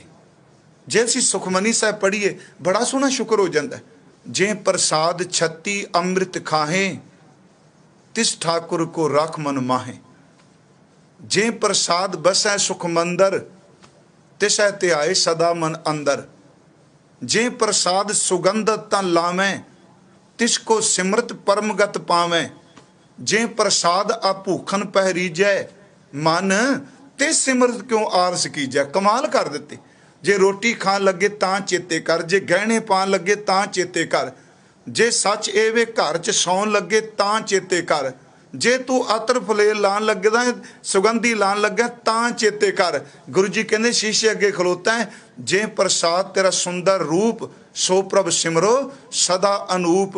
जे चेहरा तू शीशे विचों देखना ओदा शुक्र कर। इत्थों तक चलो अजकल दान पुण्य दा बहुत चल रहा जी। मैं आप नूं बेनती करा, देखो दिखावे मात्र नहीं, ਉਹ ਬਹੁਤ ਸੱਜਣ ਨੇ ਜਿਹੜੇ ਇਸ ਬਿਮਾਰੀ ਵਿੱਚ ਇਸ ਸਮੇਂ ਅੱਗੇ ਫਰੰਟ ਤੇ ਖਲੋਤੇ ਆ। ਮੈਂ ਆਪ ਨੂੰ ਬੇਨਤੀ ਕਰਾਂਗਾ, ਗੁਰਮੁਖੋ, ਗੁਰੂ ਸਾਹਿਬ ਕਹਿੰਦੇ ਆ ਤੂੰ ਦਾਨ ਪੁੰਨ ਕਰਕੇ ਵੀ ਆ ਕੇ ਸਿਮਰਨ ਆਪਣੇ ਨੇਮ ਤੋਂ ਵੱਧ ਕਰਿਆ ਕਰ, ਜਿਸ ਪਰਮਾਤਮਾ ਨੇ ਤੈਨੂੰ ਇਹ ਕਰਨ ਦੀ ਦਾਤ ਬਖਸ਼ੀ ਹੈ। ਜੇ ਪ੍ਰਸਾਦ ਕਰੇ ਪੁੰਨ ਬੋਦਾਨ, ਮਨ ਆਠ ਪੈਰ ਕਰ ਤਿਸ ਕਾ ਧਿਆਨ। ਉਸ ਦਾ ਧਿਆਨ ਰੱਖ ਜਿਨੇ ਤੈਨੂੰ ਇਹ ਦਾਤ ਦਿੱਤੀ। ਬੇਨਤੀ ਕਰਾਂ ਐਸੀ ਭਾਵਨਾ ਵਾਲੇ ਵੀ ਹੋਏ। ਅੱਜ ਮੇਰੇ ਮਨ ਸੀ ਜਿਨੇ ਘਰ ਦਿੱਤਾ ਇਹਦੇ ਸ਼ੁਕਰ ਵਜੋਂ ਕਿਵੇਂ। ਸਤਿਗੁਰੂ ਗੁਰੂ ਤੇਗ ਬਹਾਦਰ ਸੱਚੇ ਪਾਤਸ਼ਾਹ, ਜਿਨ੍ਹਾਂ ਦਾ ਅਸੀਂ ਜ਼ਿਕਰ ਰੋਜ਼ ਕਰਨੇ ਪਏ ਹਾਂ, ਧਰਮ ਦੀ ਚਾਦਰ, ਪਰਦੇ ਢੱਕਣ ਵਾਲਾ। ਸਤਿਗੁਰੂ ਗੁਰੂ ਨਾਨਕ ਸਾਹਿਬ ਜੀ ਤੋਂ ਬਾਅਦ ਗੁਰੂ ਹਰਗੋਬਿੰਦ ਸਾਹਿਬ ਜ਼ਿਆਦਾ ਬਾਹਰ ਗਏ ਆ ਜੀ, ਪਰ ਗੁਰੂ ਨਾਨਕ ਸਾਹਿਬ ਜਿਨ੍ਹਾਂ ਤੇ ਨਹੀਂ। ਤੇ ਗੁਰੂ ਹਰਗੋਬਿੰਦ ਸਾਹਿਬ ਤੋਂ ਬਾਅਦ ਪੂਰਬ ਦੀ ਜਿਹੜੀ ਯਾਤਰਾ ਹੈ ਉਹ ਧੰਨ ਗੁਰੂ ਤੇਗ ਬਹਾਦਰ ਸਾਹਿਬ ਜੀ ਨੇ ਕਾਫੀ ਲੰਬੇਰੀ ਕੀਤੀ ਹੈ। ਮਹਾਰਾਜ ਸੱਚੇ ਪਾਤਸ਼ਾਹ ਜਦੋਂ ਇਹ ਗਏ ਆ ਬਿਹਾਰ ਵਾਲੇ ਪਾਸੇ, ਮੈਂ ਆਪ ਨੂੰ ਇੱਕ ਘਟਨਾ ਸੁਣਾਉਣ ਲੱਗਾ। ਜਿਸ ਪਰਮਾਤਮਾ ਨੇ ਘਰ ਦਿੱਤਾ ਹੈ ਉਹਦਾ ਸ਼ੁਕਰ ਕਰ, ਕਿਉਂਕਿ ਸਾਖੀ ਸੰਗਤ ਦੇ ਕਹਿਣ ਤੇ ਕਿ ਸੱਚੇ ਪਾਤਸ਼ਾਹ ਗੁਰੂ ਤੇਗ ਬਹਾਦਰ ਸਾਹਿਬ ਜਾਂਦੇ ਆ। ਤੇ ਇਹ ਗੱਲ ਨੂੰ ਯਾਦ 'ਚ ਰੱਖੀਏ ਕਿ ਗੁਰੂ ਸਾਹਿਬ ਜੀ ਨੂੰ ਜਦੋਂ ਅੰਦਰ ਸ਼ੁੱਧ ਭਾਵਨਾ ਦਰ ਤੇ ਕੋਈ ਛਲ ਕੋਈ ਕਪਟ ਵਿਖਾਵਾ ਨਹੀਂ, ਪ੍ਰੇਮ ਸਹਿਤ ਕਿਤੇ ਵੀ ਯਾਦ ਕਰਦਾ ਹੈ, ਗੁਰੂ ਤੇਗ ਬਹਾਦਰ ਸੱਚਾ ਪਾਤਸ਼ਾਹ ਉੱਤੇ ਆਪਣੀ ਰਹਿਮਤ ਵਰਤਾਂਦਾ ਹੈ। ਗੁਰੂ ਗੋਬਿੰਦ ਸਿੰਘ ਜੀ ਦੇ ਬਚਨ ਕਿ ਤੇਗ ਬਹਾਦਰ ਸਿਮਰਿਐ ਘਰ ਨੌਨਿਧ ਆਵੈ ਧਾਏ, ਉਹਨਾਂ ਨੂੰ ਚੇਤੇ ਕਰੀਏ ਘਰ ਨੌਨਿਧ ਆਵੈ ਧਾਏ। ਤੇ ਮਹਾਰਾਜ ਕਹਿੰਦੇ ਆ ਸਭ ਥਾਈਂ ਹੋਏ ਸਹਾਏ। ਉਹ ਸਾਰੀਆਂ ਥਾਵਾਂ ਤੇ ਆਪ ਮਦਦਗਾਰ ਹੁੰਦੇ ਆ। ਕਈ ਵਾਰੀ ਸਿੱਖਾਂ ਦੀ ਭਾਵਨਾ ਹੁੰਦੀ, ਬੜੀਆਂ ਸਾਖੀਆਂ ਐਸੀਆਂ ਨੇ ਕਿ ਮਹਾਰਾਜ ਜੇ ਤੁਸੀਂ ਆ ਸਾਨੂੰ ਵਸਤੂ ਮਿਲ ਗਈ ਨਾ ਤੇ ਸਭ ਤੋਂ ਪਹਿਲਾਂ ਤੇਰੀ ਅਸੀਸ ਲੈਣੀ ਹੈ। ਬਿਹਾਰ ਦੇ ਵਿੱਚ ਇੱਕ ਨਗਰ ਹੈ ਸਸਰਾਮ, ਗੁਰੂ ਤੇਗ ਬਹਾਦਰ ਸਾਹਿਬ ਮਹਾਰਾਜ ਉੱਥੇ ਗਏ ਆ। ਬੜੀ ਭਾਵਨਾ ਵਾਲੀ ਇਹ ਘਟਨਾ ਹੈ। ਉੱਥੇ ਇੱਕ ਗੁਰੂ ਸਾਹਿਬ ਜੀ ਦਾ ਪਿਆਰਾ ਸਿੱਖ ਸੀ ਜਿਹਦਾ ਨਾਮ ਸੀ ਭਾਈ ਫੱਗੋ। ਉਂਝ ਇਤਿਹਾਸ ਵਿੱਚ ਉਹਨੂੰ ਅਦਬ ਸਹਿਤ ਉਹਨਾਂ ਨੂੰ ਸਾਰੀ ਸੰਗਤ ਚਾਚਾ ਫੱਗੋ ਕਹਿੰਦੀ ਸੀ। ਬਾਣੀ ਦਾ ਰਸੀਆ ਸੀ, ਨਾਮ ਭਜਨ ਬੰਦਗੀ ਜੁੜੀ ਹੋਈ ਆਤਮਾ ਸੀ। ਤੇ ਇੱਕ ਕੰਮ ਕਰਦੇ ਸਨ, ਲੋਕਾਂ ਦੇ ਘਰਾਂ ਵੀ ਜਾ ਕੇ ਜਿਹੜੇ ਸਿੱਖ ਸਨ ਉਹਨਾਂ ਨੇ ਕਾਰ ਭੇਟਾ ਤਸਵੰਦ ਦੀ ਮਾਇਆ ਇਕੱਠੀ ਕਰਨੀ, ਗੁਰੂ ਦਰਬਾਰ ਵਿੱਚ ਖੁੰਡੀ ਕਰਕੇ ਭੇਜ ਦੇਣੀ, ਜਿਵੇਂ ਅੱਜ ਕੱਲ੍ਹ ਚੈੱਕ ਡਰਾਫਟ ਆਪਾਂ ਕਹਿੰਦੇ। ਤੇ ਨਾਲ ਘਰ ਵਿੱਚ ਸਭ ਦੇ ਘਰ ਜਾ ਕੇ ਕਹਿਣਾ ਭਾਈ ਸਿਮਰਨ ਕਰੋ, ਨਾਮ ਜਪੋ, ਸਤਿਗੁਰੂ ਨੂੰ ਯਾਦ ਕਰਿਆ ਕਰੋ। ਤੇ ਇਹ ਕੁਦਰਤੀ ਹੈ ਪਿਆਰਿਓ, ਜੇ ਕਮਾਈ ਵਾਲਾ ਘਰ ਚੋਂ ਲੰਘ ਜਾਏਗਾ ਘਰ ਹੀ ਬਦਲ ਜਾਂਦਾ ਹੈ। ਮਹਾਰਾਜ ਜੀ ਨੇ ਕਿਹਾ ਜਿਸ ਕੈ ਅੰਤਰ ਬਸੈ ਨਿਰੰਕਾਰ ਤਿਸ ਕੀ ਸੀਖ ਤਰੈ ਸੰਸਾਰ। ਭਾਈ ਫੱਗੋ ਚਾਚਾ ਫੱਗੋ ਲੰਗਰ ਸੇਵਾ ਕਰਦੇ ਨੇ ਸੰਗਤ ਦੀ। ਇਹਨਾਂ ਨੇ ਘਰ ਬਣਾਉਣਾ ਸ਼ੁਰੂ ਕਰ ਦਿੱਤਾ। ਮੈਂ ਅਰਜ਼ ਕਰ ਰਿਹਾ ਵਾਂ, ਦੋਨਾਂ ਸ਼ਲੋਕਾਂ ਦਾ ਪ੍ਰਕਰਨ ਇੱਕੋ ਸੀ। ਜਿਹਨੇ ਧਨ ਦਿੱਤਾ, ਸੰਪਤੀ ਦਿੱਤੀ, ਅਰਜੇ ਨੀਕੇ ਧਾਮ, ਸੋਹਣੇ ਘਰ ਦਿੱਤਾ। ਪਿੱਛੇ ਘਰ ਬਣਾ ਲਿਆ, ਕਮਰੇ ਬਣਾ ਲਏ। ਤੇ ਕਾਰੀਗਰ ਨੂੰ ਕਹਿੰਦਾ ਹੈ ਵੀ ਜਿਹੜਾ ਮੇਰੇ ਘਰ ਦਾ ਦਰਵਾਜ਼ਾ ਹੈ ਨਾ ਇਹ ਛੋਟਾ ਨਾ ਬਣਾਈ। ਕਾਰੀਗਰ ਕਹਿੰਦਾ ਜੀ ਦੱਸੋ ਜਿਹੜਾ ਮੇਨ ਗੇਟ, ਮੇਨ ਦਰਵਾਜ਼ਾ। ਕਹਿੰਦਾ ਜੀ ਕਿੰਨਾ ਉੱਚਾ? ਕਹਿੰਦਾ ਇੰਨਾ ਕੁ ਉੱਚਾ ਬਣਾਈ ਕਿ ਘੋੜੇ ਤੇ ਚੜਿਆ ਹੋਇਆ ਸਰੀਰ ਅੰਦਰ ਆ ਸਕੇ। ਚਲੋ ਸੰਗਤ ਵੀ ਪਿਆਰ ਕਰਦੀ ਸੀ ਵੀ ਚਾਚਾ ਫੱਗੂ ਘਰ ਬਣਾਉਂਦਾ ਪਿਆ। ਤੇ ਕਾਰੀਗਰ ਪੁੱਛਦਾ ਜੀ ਇਹ ਕਿਉਂ ਇੰਨਾ ਉੱਚਾ? ਤੁਸੀਂ ਤੇ ਅੰਦਰ ਘੋੜਾ ਕੋਈ ਲੈ ਕੇ ਨਹੀਂ ਆਉਂਦੇ, ਤੁਸੀਂ ਉਤਰ ਕੇ ਥੱਲੇ ਆਉਂਦੇ ਹੋ। ਚਾਚਾ ਫੱਗੂ ਕਹਿੰਦਾ ਹੈ ਮੈਂ ਇਸ ਘਰ ਵਿੱਚ ਆਹ ਕਮਰਾ ਤਿਆਰ ਹੋ ਗਿਆ ਹੈ, ਪਲੰਗ ਤਿਆਰ ਕਰਾ ਦਿੱਤਾ ਹੈ, ਵਿਛਾਈ ਕਰਾ ਦਿੱਤੀ ਹੈ।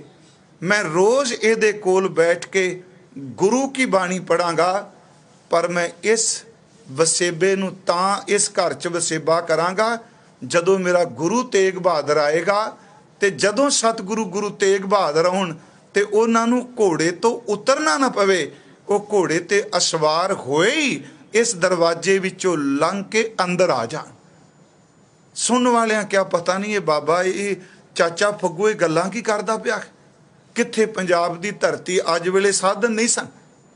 ਉਹਨਾਂ ਕਿਹਾ ਦੇਖ, ਲੋਕਾਂ ਨੇ ਕਿਹਾ ਵੀ ਗੁਰੂ ਤੇਗ ਬਹਾਦਰ ਸਾਹਿਬ ਪੰਜਾਬ ਦੀ ਧਰਤੀ ਤੇ, ਤੂੰ ਇਸ ਧਰਤੀ ਤੇ ਬੈਠੇ ਆ, ਇੰਨੀ ਦੂਰੀ ਉਹ ਕਹਿੰਦੇ ਨੇ ਸੁਰਤ ਦੀਆਂ ਕੋਈ ਦੂਰੀਆਂ ਨਹੀਂ ਹੁੰਦੀਆਂ, ਜਦੋਂ ਭਾਵਨਾ ਸਹਿਤ ਯਾਦ ਕਰੀਏ ਸੱਚ ਇਹ ਵੇ ਗੁਰੂ ਕਰੋੜਾਂ ਕੋ ਵੀ ਪੈਂਡਾ ਕਰਕੇ ਪਹੁੰਚ ਜਾਂਦਾ ਹੈ। ਉਹਨਾਂ ਪੁੱਛਿਆ ਜੀ ਕਿਵੇਂ? ਉਹ ਕਹਿੰਦੇ ਨੇ ਸਾਨੂੰ ਭਾਈ ਜੀ ਦੇ ਬਚਨ ਚੇਤੇ ਨੇ, ਚਰਨ ਸ਼ਰਨ ਗੁਰ ਏਕ ਪੈਂਡਾ ਜਾਏ, ਚੱਲ ਸਤਿਗੁਰੂ ਕੋਟ ਪੈਂਡਾ ਆਗੇ ਹੋਏ ਲੇਤ ਹੈ। ਸਤਿਗੁਰੂ ਸੁਰਤ ਕਰਕੇ ਵੀ ਕਰੋੜਾਂ ਪੈਂਡੇ। ਕਾਰੀਗਰ ਨੇ ਘਰ ਬਣਾ ਦਿੱਤਾ, ਸੱਚੀ ਮੁੱਚੀ ਉਹਨੇ ਦਰਵਾਜ਼ਾ ਬਹੁਤ ਖੁੱਲਾ ਰੱਖਿਆ, ਉੱਚਾ ਰੱਖਿਆ, ਤੇ ਅੰਦਰ ਕਮਰੇ ਦੇ ਪਲੰਗ ਵਿਛਾ ਦਿੱਤਾ। ਉਸ ਪਲੰਗ ਕੋਲ ਬੈਠ ਕੇ ਰੋਜ਼ ਭਾਵਨਾ ਨਾਲੋਂ ਬਾਣੀ ਪੜ੍ਹੇ। ਉਹਨੇ ਰੋਜ਼ ਸਿਮਰਨ ਕਰਨਾ ਤੇ ਨਾਲ ਅਰਦਾਸ ਕਰਨੀ, ਸੱਚੇ ਪਾਤਸ਼ਾਹ ਤੁਸੀਂ ਕਿਰਪਾ ਕਰੋ, ਮੇਰੇ ਇਸ ਗ੍ਰਹਿ ਵਿੱਚ ਆਪਣੇ ਮੁਬਾਰਕ ਚਰਨ ਪਾਓ, ਮੇਰੇ ਘਰ ਚਾਹੋ। ਹਜ਼ੂਰ ਸੱਚੇ ਪਾਤਸ਼ਾਹ ਉਹਨਾਂ ਨੇ ਧੁਰ ਅੰਦਰ ਉਸ ਦੀ ਬੇਨਤੀ ਸਵੀਕਾਰ ਹੋ ਗਈ।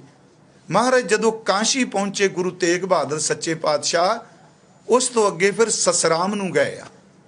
ਇਤਿਹਾਸ ਕਹਿੰਦਾ ਜਦੋਂ ਇਸ ਨਗਰ ਦੇ ਨਜ਼ਦੀਕ ਗੁਰਦੇਵ ਪਹੁੰਚਦੇ ਆ ਤੇ ਸੰਗਤ ਬਾਕੀ ਨੂੰ ਇਹ ਸ਼ਬਦ ਕਹਿ ਦਿੱਤੇ ਕਿ ਆਪ ਜੀ ਐਸਤਾ ਪਿੱਛੇ ਆਓ, ਅਸੀਂ ਜਲਦੀ ਨਾਲ ਪਹੁੰਚਣਾ ਹੈ। ਪਿਆਰਿਓ, ਚਾਚਾ ਫੱਗੂ ਘਰ ਬਣਾਈ ਬੈਠਾ, ਦਰਵਾਜ਼ਾ ਕਿਵਾੜ ਦੀਵਾਰ ਵੀ ਦੁਬਾਰਾ ਬਹੁਤ ਖੁੱਲਾ ਬਣਾਇਆ, ਤੇ ਨਾਲ ਉਹ ਕਹਿੰਦਾ ਸੀ ਕਿ ਦਰਵਾਜ਼ੇ ਖੁੱਲੇ ਹੋਣ ਤੇ ਗੁਰੂ ਆਪਣੇ ਆਪ ਆ ਜਾਂਦਾ ਹੈ।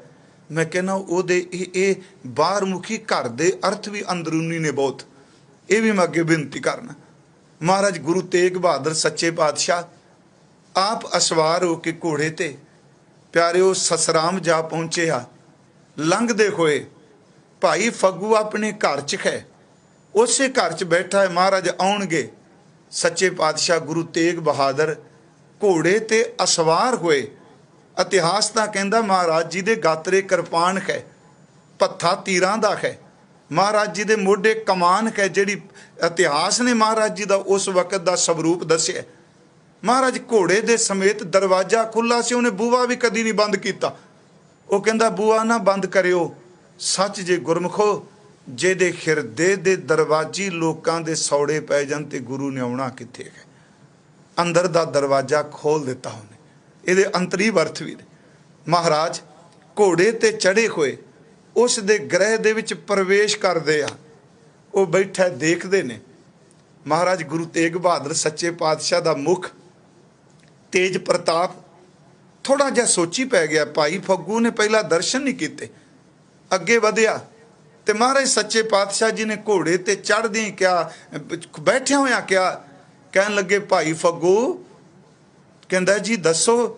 ਕਹਿਣ ਲੱਗੇ ਤੂੰ ਤਾਂ ਸਾਨੂੰ ਕਿੰਨਿਆਂ ਕੋਹਾਂ ਤੋਂ, ਸਾਨੂੰ ਸੈਂਕੜੇ ਕੋਹਾਂ ਤੋਂ ਧੂ ਪਾ ਕੇ ਲਿਆਇਆ ਤੇ ਉਹ ਤੂੰ ਦੂਰ ਖਲੋਤਾ ਹੈ।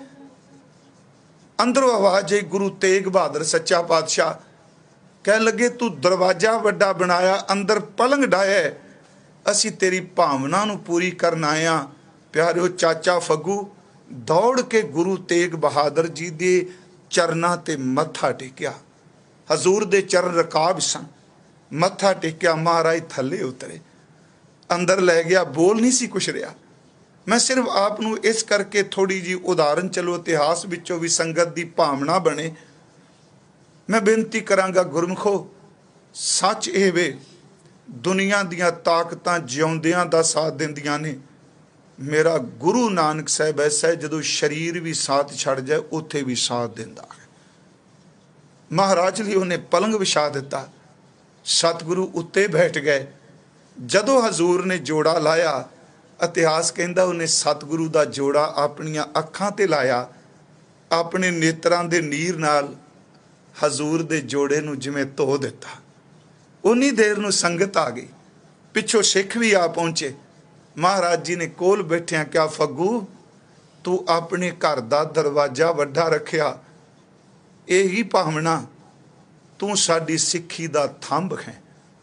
ਮਹਾਰਾਜ ਦੇਖੋ ਉੱਥੇ ਇੱਕ ਹੋਰ ਘਟਨਾ ਵਾਪਰੀ। ਮਹਾਰਾਜ ਜਿੱਦਣ ਚੱਲਣ ਲੱਗੇ, ਕਿੰਨੇ ਦਿਨ ਇਹਦੇ ਘਰ ਰਹੇ। ਜਦੋਂ ਹਜ਼ੂਰ ਚੱਲਣ ਲੱਗੇ ਤੇ ਕਹਿੰਦੇ ਆ ਚਾਚਾ ਫੱਗੋ ਨੂੰ ਕਿ ਜਿਹੜੀ ਤੂੰ ਕਾਰ ਭੇਟਾ ਸਿੱਖਾਂ ਤੋਂ ਇਕੱਠੀ ਕੀਤੀ, ਉਹ ਸਾਨੂੰ ਸਾਰੀ ਦੇ ਦੇ। ਉਹਨੇ ਕੀਤਾ ਜੀ, ਜਿੰਨੀ ਸਿੱਖਾਂ ਦੀ ਕਾਰ ਭੇਟਾ ਦਾ ਮਤਲਬ ਜਿੰਨੀ ਮਾਇਆ ਸੀ, ਉਹ ਮਹਾਰਾਜ ਜੀ ਦੇ ਚਰਨਾਂ 'ਚ ਭੇਟਾ ਕਰਤੀ। ਸਤਿਗੁਰੂ ਦੇਖ ਕੇ ਕਹਿੰਦੇ ਆ, ਭਾਈ ਫੱਗੂ ਤੂੰ ਬੜਾ ਸਿਆਣਾ ਹੈ, ਗੁਰੂ ਦੀ ਦਿੱਤੀ ਹੋਈ ਭੇਟਾ ਨੂੰ ਲੁਕਾਈ ਦਾ ਨਹੀਂ। ਉਹ ਸੋਚੀ ਪੈ ਗਿਆ ਕਿ ਮਹਾਰਾਜ ਕਿ ਮੈਂ ਭੇਟਾ ਏਡਾ ਭਾਵਨਾ ਵਾਲਾ ਸਿੱਖ ਇਹ ਸ਼ਬਦ ਕਹਿਣੇ ਵੀ ਜਿਹੜੀ ਰੱਖੀ ਉਹ ਵੀ ਦੇ। ਮਹਾਰਾਜ ਮੈਂ ਕੁਝ ਰੱਖਿਆ ਨਹੀਂ। ਕਹਿੰਦਾ ਸਤਿਗੁਰੂ ਜੋ ਪਹਿਲਾਂ ਇਕੱਠਾ ਹੋਇਆ ਮੈਂ ਉਹ ਹੁੰਡੀ ਕਰਕੇ ਪਹੁੰਚਾਉਂਦਾ ਰਿਹਾ, ਆ ਮੇਰੇ ਕੋਲ ਘਰ ਪਏ ਸਨ, ਇਹ ਮੈਂ ਦੇ ਦਿੱਤੇ। ਸਤਿਗੁਰੂ ਕਹਿੰਦੇ ਆ ਭਾਈ ਫੱਗੋ ਚੇਤੇ ਕਰ ਤੇਰੇ ਘਰ 'ਚ ਸਾਡੀ ਇੱਕ ਹੋਰ ਵੀ ਭੇਟਾ ਹੈ। ਬਸ ਇਹ ਗੱਲ ਸੁਣਦਿਆਂ ਸਾਰ ਭਾਈ ਫੱਗੂ ਬਸ ਅੰਦਰੋਂ ਵਹਿ ਤੁਰਿਆ, ਚਰਨ ਪਕੜ ਕੇ ਕਹਿੰਦਾ ਸਤਿਗੁਰੂ ਤੇਰਾ ਕੋਟਾਨ ਕੋਟ ਸ਼ੁਕਰ। ਸਿੱਖ ਪੁੱਛਦੇ ਦੇਖਦੇ ਨੇ ਕਿਹੜੀ ਭੇਟਾ? ਕਹਿੰਦਾ ਦਾਤਾ ਆ ਜਿਹੜੀ ਬੇਰੀ ਹੈ ਇਸ ਨਾਲ ਲੱਗੇ ਬੇਰ, ਇਹ ਵੀ ਤੇਰੀ ਭੇਟਾ ਮੈਂ ਸਾਂਭ ਕੇ ਰੱਖੀ, ਮੈਨੂੰ ਭੁੱਲ ਗਿਆ ਸੀ। ਮਹਾਰਾਜ ਕਹਿੰਦੇ ਨੇ ਭਾਈ ਫੱਗੋ ਦੱਸ ਸਾਰੀ ਸਾਖੀ ਸੰਗਤ ਨੂੰ। ਉਹਨੇ ਫਿਰ ਦੱਸਿਆ, ਕਹਿੰਦਾ ਸੰਗਤ ਜੀ ਮੈਂ ਸਿੱਖਾਂ ਦੇ ਘਰਾਂ 'ਚ ਅਗਰਾਈ ਕਰਨ ਜਾਂਦਾ ਸਾਂ ਭੇਟਾ ਲੈਣ। ਇੱਕ ਸਿੱਖ ਦੇ ਘਰ ਗਿਆ, ਉਹ ਮਾਈਕ ਪੱਖੋਂ ਧਨ ਪੱਖੋਂ ਕੋਈ ਅਮੀਰ ਨਹੀਂ ਸੀ, ਤੇ ਮੈਂ ਉਹਦੇ ਘਰ ਦਰਵਾਜ਼ਾ ਖੜਕਾ ਕੇ ਬੇਨਤੀ ਕੀਤੀ ਮੈਂ ਗੁਰੂ ਕੀ ਕਾਰ ਭੇਟਾ ਲੈਣ ਆਇਆ ਕਿ ਤੁਸੀਂ ਮੈਨੂੰ ਦੇ ਦਿਓ। ਕਹਿੰਦੇ ਉਸ ਦੀ ਸਿੱਖਣੀ ਝਾੜੂ ਲਾ ਰਹੀ ਸੀ। ਉਹ ਕਹਿੰਦੀ ਇਹ ਸਿੱਖ ਘਰ ਨਹੀਂ। ਕਹਿੰਦਾ ਮੈਂ ਕਿਹਾ ਵੀ ਜੇ ਉਹ ਘਰ ਨਹੀਂ ਤੁਸੀਂ ਕੋਈ ਦੇ ਦਿਓ। ਕਹਿੰਦੇ ਉਹ ਕਹਿਣ ਲੱਗੀ ਸਾਡੇ ਕੋਲ ਤਾਂ ਕੁਛ ਵੀ ਨਹੀਂ, ਕੀ ਤੈਨੂੰ ਦਈਏ ਰੋਟੀ ਮੁਸ਼ਕਲ ਨਾਲ, ਫਿਰ ਦੁਬਾਰਾ ਆਇਓ ਜਦੋਂ ਸਿੱਖ ਆਏਗਾ। ਕਹਿੰਦੇ ਨੇ ਸਤਿਗੁਰੂ ਮੈਂ ਉਹਨੂੰ ਕਹਿ ਦਿੱਤਾ ਬੀਬਾ ਜੋ ਤੇਰੇ ਕੋਲ ਹੈ ਉਹ ਹੀ ਦੇ ਦੇ। ਕਹਿੰਦੇ ਉਸੇ ਵਕਤ ਤੋਂ ਝਾੜੂ ਲਾ ਕੇ ਜਿਹੜਾ ਕੂੜਾ ਇਕੱਠਾ ਕੀਤਾ ਸੀ ਕਹਿਣ ਲੱਗੀ ਆ ਝੋਲੀ ਕਰ, ਮੈਂ ਕੂੜਾ ਤੇਰੀ ਝੋਲੀ 'ਚ ਪਾ ਦਿੰਦੀ ਹਾਂ। ਇਹ ਇਤਿਹਾਸ ਹੈ, ਮੈਂ ਬੇਨਤੀ ਕਰਾਂਗਾ। ਕਹਿੰਦਾ ਮੈਂ ਉਹ ਪਵਾ ਕੇ ਲੈ ਆਇਆ। ਜਦੋਂ ਘਰ ਆ ਕੇ ਮੈਂ ਉਸ ਕੂੜੇ ਨੂੰ ਉਸ ਮਿੱਟੀ ਨੂੰ ਦੇਖਿਆ, ਉਹਦੇ ਵਿੱਚ ਇੱਕ ਬੇਰ ਦੀ ਗਿਟਕ ਸੀ। ਮੈਂ ਭੇਟਾ ਸਮਝ ਕੇ ਆ ਇੱਥੇ ਬੀਜ ਦਿੱਤੀ। ਸਤਿਗੁਰੂ ਆ ਬੇਰੀ ਉਸੇ ਬੇਰ ਦੀ ਗਿਟਕ ਵਿੱਚੋਂ ਨਿਕਲੀ। ਮੈਂ ਆਪ ਨੂੰ ਬੇਨਤੀ ਕਰਾਂ ਪਿਆਰਿਓ, ਕੇਵਲ ਉੱਚੇ ਘਰ 'ਚ ਨਹੀਂ ਸ਼ੁਕਰ ਕਰਨ ਦੀ ਬਿਰਤੀ ਹੋਵੇ, ਇੱਕ ਬੇਰ ਵੀ ਗੁਰੂ ਤੇਗ ਬਹਾਦਰ ਦੇ ਘਰ 'ਚ ਪ੍ਰਵਾਨ ਹੈ। ਸਤਿਗੁਰੂ ਗੁਰੂ ਤੇਗ ਬਹਾਦਰ ਸਾਹਿਬ ਜੀ ਇਸ ਗੱਲ ਤੇ ਜ਼ੋਰ ਦੇ ਰਹੇ ਆ ਕਿ ਜਿਸ ਪਰਮਾਤਮਾ ਨੇ ਤਨ ਧਨ ਜੇ ਤੋ ਕਉ ਦਿਓ, ਜਿਸ ਪਰਮਾਤਮਾ ਨੇ ਤਨ ਦਿੱਤਾ ਤੈਨੂੰ ਧਨ ਦਿੱਤਾ ਤਾਂ ਸਿਓ ਨਿਖੋ ਨਾ ਕੀਨ, ਦੇਣ ਵਾਲੇ ਨੂੰ ਮੁਹੱਬਤ ਹੀ ਨਹੀਂ ਕੀਤੀ।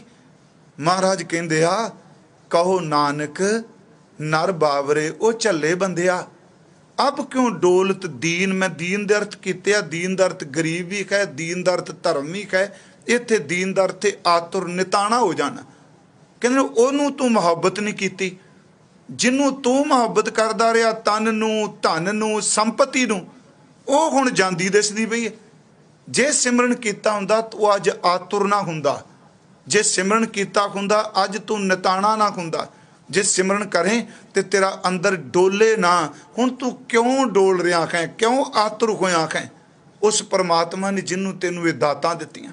ਧੰਨ ਗੁਰੂ ਗੋਬਿੰਦ ਸਿੰਘ ਜੀ ਦਾ ਇੱਕ ਬਚਨ ਹੈ, ਕਹਿੰਦੇ ਨੇ ਭਾਈ ਸਿੱਖੋ ਕੋਈ ਵਸਤੂ ਵੀ ਮਿਲਦੀ ਹੈ ਉਸ ਵਸਤੂ ਨੂੰ ਗੁਰੂ ਦੀ ਦਿੱਤੀ ਹੋਈ ਦਾਤ ਜਾਣ ਕੇ ਸ਼ੁਕਰ ਦੀ ਅਰਦਾਸ ਕਰੋ। ਮਹਾਰਾਜ ਜੀ ਦਾ ਇੱਕ ਬਚਨ ਹੈ ਰਹਿਤਨਾਮਿਆਂ 'ਚ, ਧਨ ਕੀਰਤ ਸੁਖ ਰਾਜ ਵਡਾਈ, ਦੌਲਤ ਸ਼ੌਹਰਤ ਵਡਿਆਈ। ਧਨ ਕੀਰਤ ਸੁਖ ਰਾਜ ਵਡਾਈ, ਜੁਵਤੀ ਬੇਟੀ ਮੁਟਿਆਰ, ਸੁੱਤ ਪੁੱਤਰ, ਵਿਦਿਆ ਬਹੁ ਭਾਈ। ਜਿੰਨਾ ਮਰਜੀ ਤੂੰ ਵਿਦਵਾਨ ਹੋਵੇਂ, ਦੌਲਤ ਹੋਵੇ, ਪ੍ਰਭਤਾ ਹੋਵੇ, ਪਦਵੀ ਹੋਵੇ, ਬੱਚੇ ਹੋਣ, ਧਨ ਹੋਵੇ। ਮਹਾਰਾਜ ਗੁਰੂ ਗੋਬਿੰਦ ਸਿੰਘ ਕਹਿੰਦੇ ਆ ਧਨ ਕੀਰਤ ਸੁਖ ਰਾਜ ਵਡਾਈ, ਜੁਵਤੀ ਸੁੱਤ ਵਿਦਿਆ ਬਹੁ ਭਾਈ। ਇਹ ਸਭ ਦਾਤ ਗੁਰੂ ਕੀ ਜਾਣੈ, ਜਾਂ ਤੇ ਨੈ ਅਭਿਮਾਨੈ ਠਾਨੈ। ਇਹ ਸਾਰੀਆਂ ਦਾਤਾਂ ਪਰਮਾਤਮਾ ਦੀਆਂ ਨੇ। ਗੁਰੂ ਤੇਗ ਬਹਾਦਰ ਕਹਿੰਦੇ ਨੇ ਕਿਉਂ ਬੰਦਾ ਆਤੁਰ ਹੁੰਦਾ? ਕਿਉਂਕਿ ਜਿਨਨੇ ਦਿੱਤਾ ਉਹਨੂੰ ਮੁਹੱਬਤ ਨਹੀਂ ਕੀਤੀ। ਸ਼ੇਕਸਪੀਅਰ ਇਹ ਗੱਲ ਕਹਿੰਦਾ, ਉਹ ਕਹਿੰਦਾ ਬੰਦੇ ਦਾ ਸੁਭਾਅ ਹੈ ਜਦੋਂ ਇਹ ਛੱਤ ਤੇ ਚੜਨ ਲੱਗਦਾ ਹੈ, ਪੌੜੀ ਦੇ ਇੱਕ ਇੱਕ ਡੰਡੇ ਤੇ ਆਪਣਾ ਹੱਥ ਰੱਖਦਾ, ਪੈਰ ਰੱਖਦਾ, ਤੇ ਜਦੋਂ ਛੱਤ ਤੇ ਪਹੁੰਚ ਜਾਂਦਾ ਸਭ ਤੋਂ ਪਹਿਲਾਂ ਉਸ ਪੌੜੀ ਵੱਲ ਪਿੱਠ ਕਰ ਲੈਂਦਾ। ਮਹਾਰਾਜ ਕਹਿੰਦੇ ਨਹੀਂ, ਤਨ ਧਨ ਜੇ ਤੋ ਕਉ ਦਿਓ ਤਾਂ ਸਿਓ ਨਿਖੋ ਨਾ ਕੀਨ, ਕਹੋ ਨਾਨਕ ਨਰ ਬਾਵਰੇ ਅਬ ਕਿਉਂ ਡੋਲਤ ਦੀਨ। ਕਿਉਂ ਆਤਰ ਹੋ ਗਏ? ਹੁਣ ਅਗਲਾ ਬਚਨ, ਤਨ ਧਨ ਸੰਪੈ, ਜਿਹਨੇ ਸਰੀਰ ਦਿੱਤਾ, ਧਨ ਦਿੱਤਾ, ਸੰਪत्ति ਦਿੱਤੀ, ਸਭ ਕੁਝ ਤੈਨੂੰ ਦਿੱਤਾ। ਮਹਾਰਾਜ ਨੇ ਕਿਹਾ ਸਭ ਜੀਓ ਪਿੰਡ ਮੁਖ ਨੱਕ ਦਿਆ, ਵਰਤਨ ਕੋ ਪਾਣੀ ਅੰਨ ਖਾਣਾ ਕੱਪੜ ਪਹਿਨਣ ਦਿਆ, ਰਸ ਅੰਨ ਭੋਗਾਣੀ, ਜਿਨ ਦੀਏ ਸੋ ਚਿਤ ਨਾ ਆਵੀ ਪਸ਼ੂ ਹਉ ਕਰ ਜਾਣੀ। ਜਿਨੇ ਸਾਰੀਆਂ ਤੈਨੂੰ ਇਹ ਦਾਤਾਂ ਦਿੱਤੀਆਂ, ਤਨ ਧਨ ਸੰਪੈ ਸੁਖ ਦਿਓ, ਅਰਜੇ ਨੀਕੇ ਧਾਮ, ਜਿਨੇ ਤੈਨੂੰ ਬੜੇ ਸੋਹਣਾ ਘਰ ਦਿੱਤਾ। ਮੈਂ ਤਾਂ ਕਈ ਵਾਰੀ ਬੇਨਤੀ ਕਰਨਾ ਕਿ ਗੁਰੂ ਗ੍ਰੰਥ ਸਾਹਿਬ ਦਾ ਜਿਹੜੇ ਸੱਜਣ ਪਾਠ ਕਰਦੇ ਆ, ਮੈਂ ਜਿੱਦਣ ਕਥਾ ਆਰੰਭ ਕੀਤੀ ਉਦਣ ਵੀ ਬੇਨਤੀ ਕੀਤੀ ਸੀ, ਉਹ ਪਿਆਰਿਓ ਘਰਾਂ 'ਚ ਬੈਠੇ ਹੋ, ਯਤਨ ਕਰੀਏ ਆਪਾਂ ਸਾਰੇ ਘੱਟੋ ਘੱਟ ਇਹਨਾਂ ਦਿਨਾਂ 'ਚ ਗੁਰੂ ਗ੍ਰੰਥ ਸਾਹਿਬ ਦਾ ਪਾਠ ਕਰੀਏ ਤੇ ਸੁਣੀਏ। ਗੁਰੂ ਗ੍ਰੰਥ ਸਾਹਿਬ ਦਾ ਪਹਿਲਾ ਸ਼ਬਦ ਹੈ ਨੀਕੇ ਧਾਮ। ਮਹਾਰਾਜ ਗੁਰੂ ਨਾਨਕ ਸਾਹਿਬ ਕਹਿੰਦੇ ਨੇ ਪ੍ਰਮਾਤਮਾ ਸ੍ਰੀ ਰਾਗ ਦਾ ਪਹਿਲਾ ਸ਼ਬਦ, ਪਹਿਲਾ ਪਦਾ ਹੈ ਮੋਤੀ ਤਾਂ ਮੰਦਰ ਉਸਰੈ, ਰਤਨੀ ਤਾਂ ਹੋਏ ਜੜਾਓ, ਕਸਤੂਰ ਕੁੰਗੂ ਅਗਰ ਚੰਦਨ ਲੀ ਪਾਵੈ ਚਾਓ। ਮੋਤੀਆਂ ਦੇ ਘਰ ਕੋਣ, ਚੰਦਨ ਦਾ ਲੇਪਣ ਹੋਵੇ, ਸੁਗੰਧੀ ਹੋਵੇ, ਸੱਚ ਇਹ ਰਤਨ ਜੜੇ ਕੋਣ। ਮੋਤੀ ਤਾਂ ਮੰਦਰ ਉਸਰੈ, ਰਤਨੀ ਤਾਂ ਹੋਏ ਜੜਾਓ, ਕਸਤੂਰ ਕੁੰਗੂ ਅਗਰ ਚੰਦਨ ਲੀਪ ਆਵੈ ਚਾਓ। ਪਰ ਇੱਕ ਕਿਰਪਾ ਕਰੀ ਮਤ ਦੇਖ ਭੂਲਾ, ਵੀਸਰੈ ਤੇਰਾ ਚਿਤ ਨਾ ਆਵੈ ਨਾਉ, ਤੈਨੂੰ ਮੈਂ ਭੁੱਲ ਨਾ ਜਾਵਾਂ। ਸਤਿਗੁਰੂ ਕਹਿੰਦੇ ਨੇ ਭਾਈ ਆ ਕੰਮ ਕਰ, ਤਨ ਧਨ ਸੰਪੈ ਸੁਖ ਦਿਓ, ਦੌਲਤ ਸਰੀਰ ਸੰਪत्ति ਔਰ ਅਤੇ ਜੇ ਨੀਕੇ ਧਾਮ, ਜਿਸ ਨੇ ਸੋਹਣਾ ਘਰ ਦਿੱਤੇ। ਕਹੋ ਨਾਨਕ ਸੁਣ ਰੇ ਮਨਾ, ਕਹਿੰਦੇ ਮੇਰੇ ਮਨਾ ਤੂੰ ਸੁਣ, ਸਿਮਰਤ ਕਾਹੇ ਨਾ ਰਾਮ, ਤੂੰ ਉਸ ਪਰਮਾਤਮਾ ਨੂੰ ਕਿਉਂ ਨਹੀਂ ਸਿਮਰਦਾ, ਕਿਉਂ ਨਹੀਂ ਯਾਦ ਕਰਦਾ ਜਿਹੜਾ ਸਾਰੀਆਂ ਥਾਵਾਂ ਤੇ ਰਮਿਆ ਹੈ। ਅੱਜ ਦੋ ਸ਼ਲੋਕਾਂ ਦਾ ਤਤ ਭਾਵ ਸਿਰਫ ਇੰਨਾ ਪਿਆਰਿਓ, ਜਿਸ ਪਰਮਾਤਮਾ ਨੇ ਦਾਤ ਦਿੱਤੀ ਹੈ ਨਾ, ਬਸ ਉਹਦਾ ਵਾਰ-ਵਾਰ ਸ਼ੁਕਰ ਕਰੀ ਜਾਈਏ, ਉਹਦੇ ਸ਼ੁਕਰਾਨੇ ਵਿੱਚ ਉਹਦੀਆਂ ਦਿੱਤੀਆਂ ਦਾਤਾਂ ਦਾ ਸ਼ੁਕਰ ਕਰੀਏ।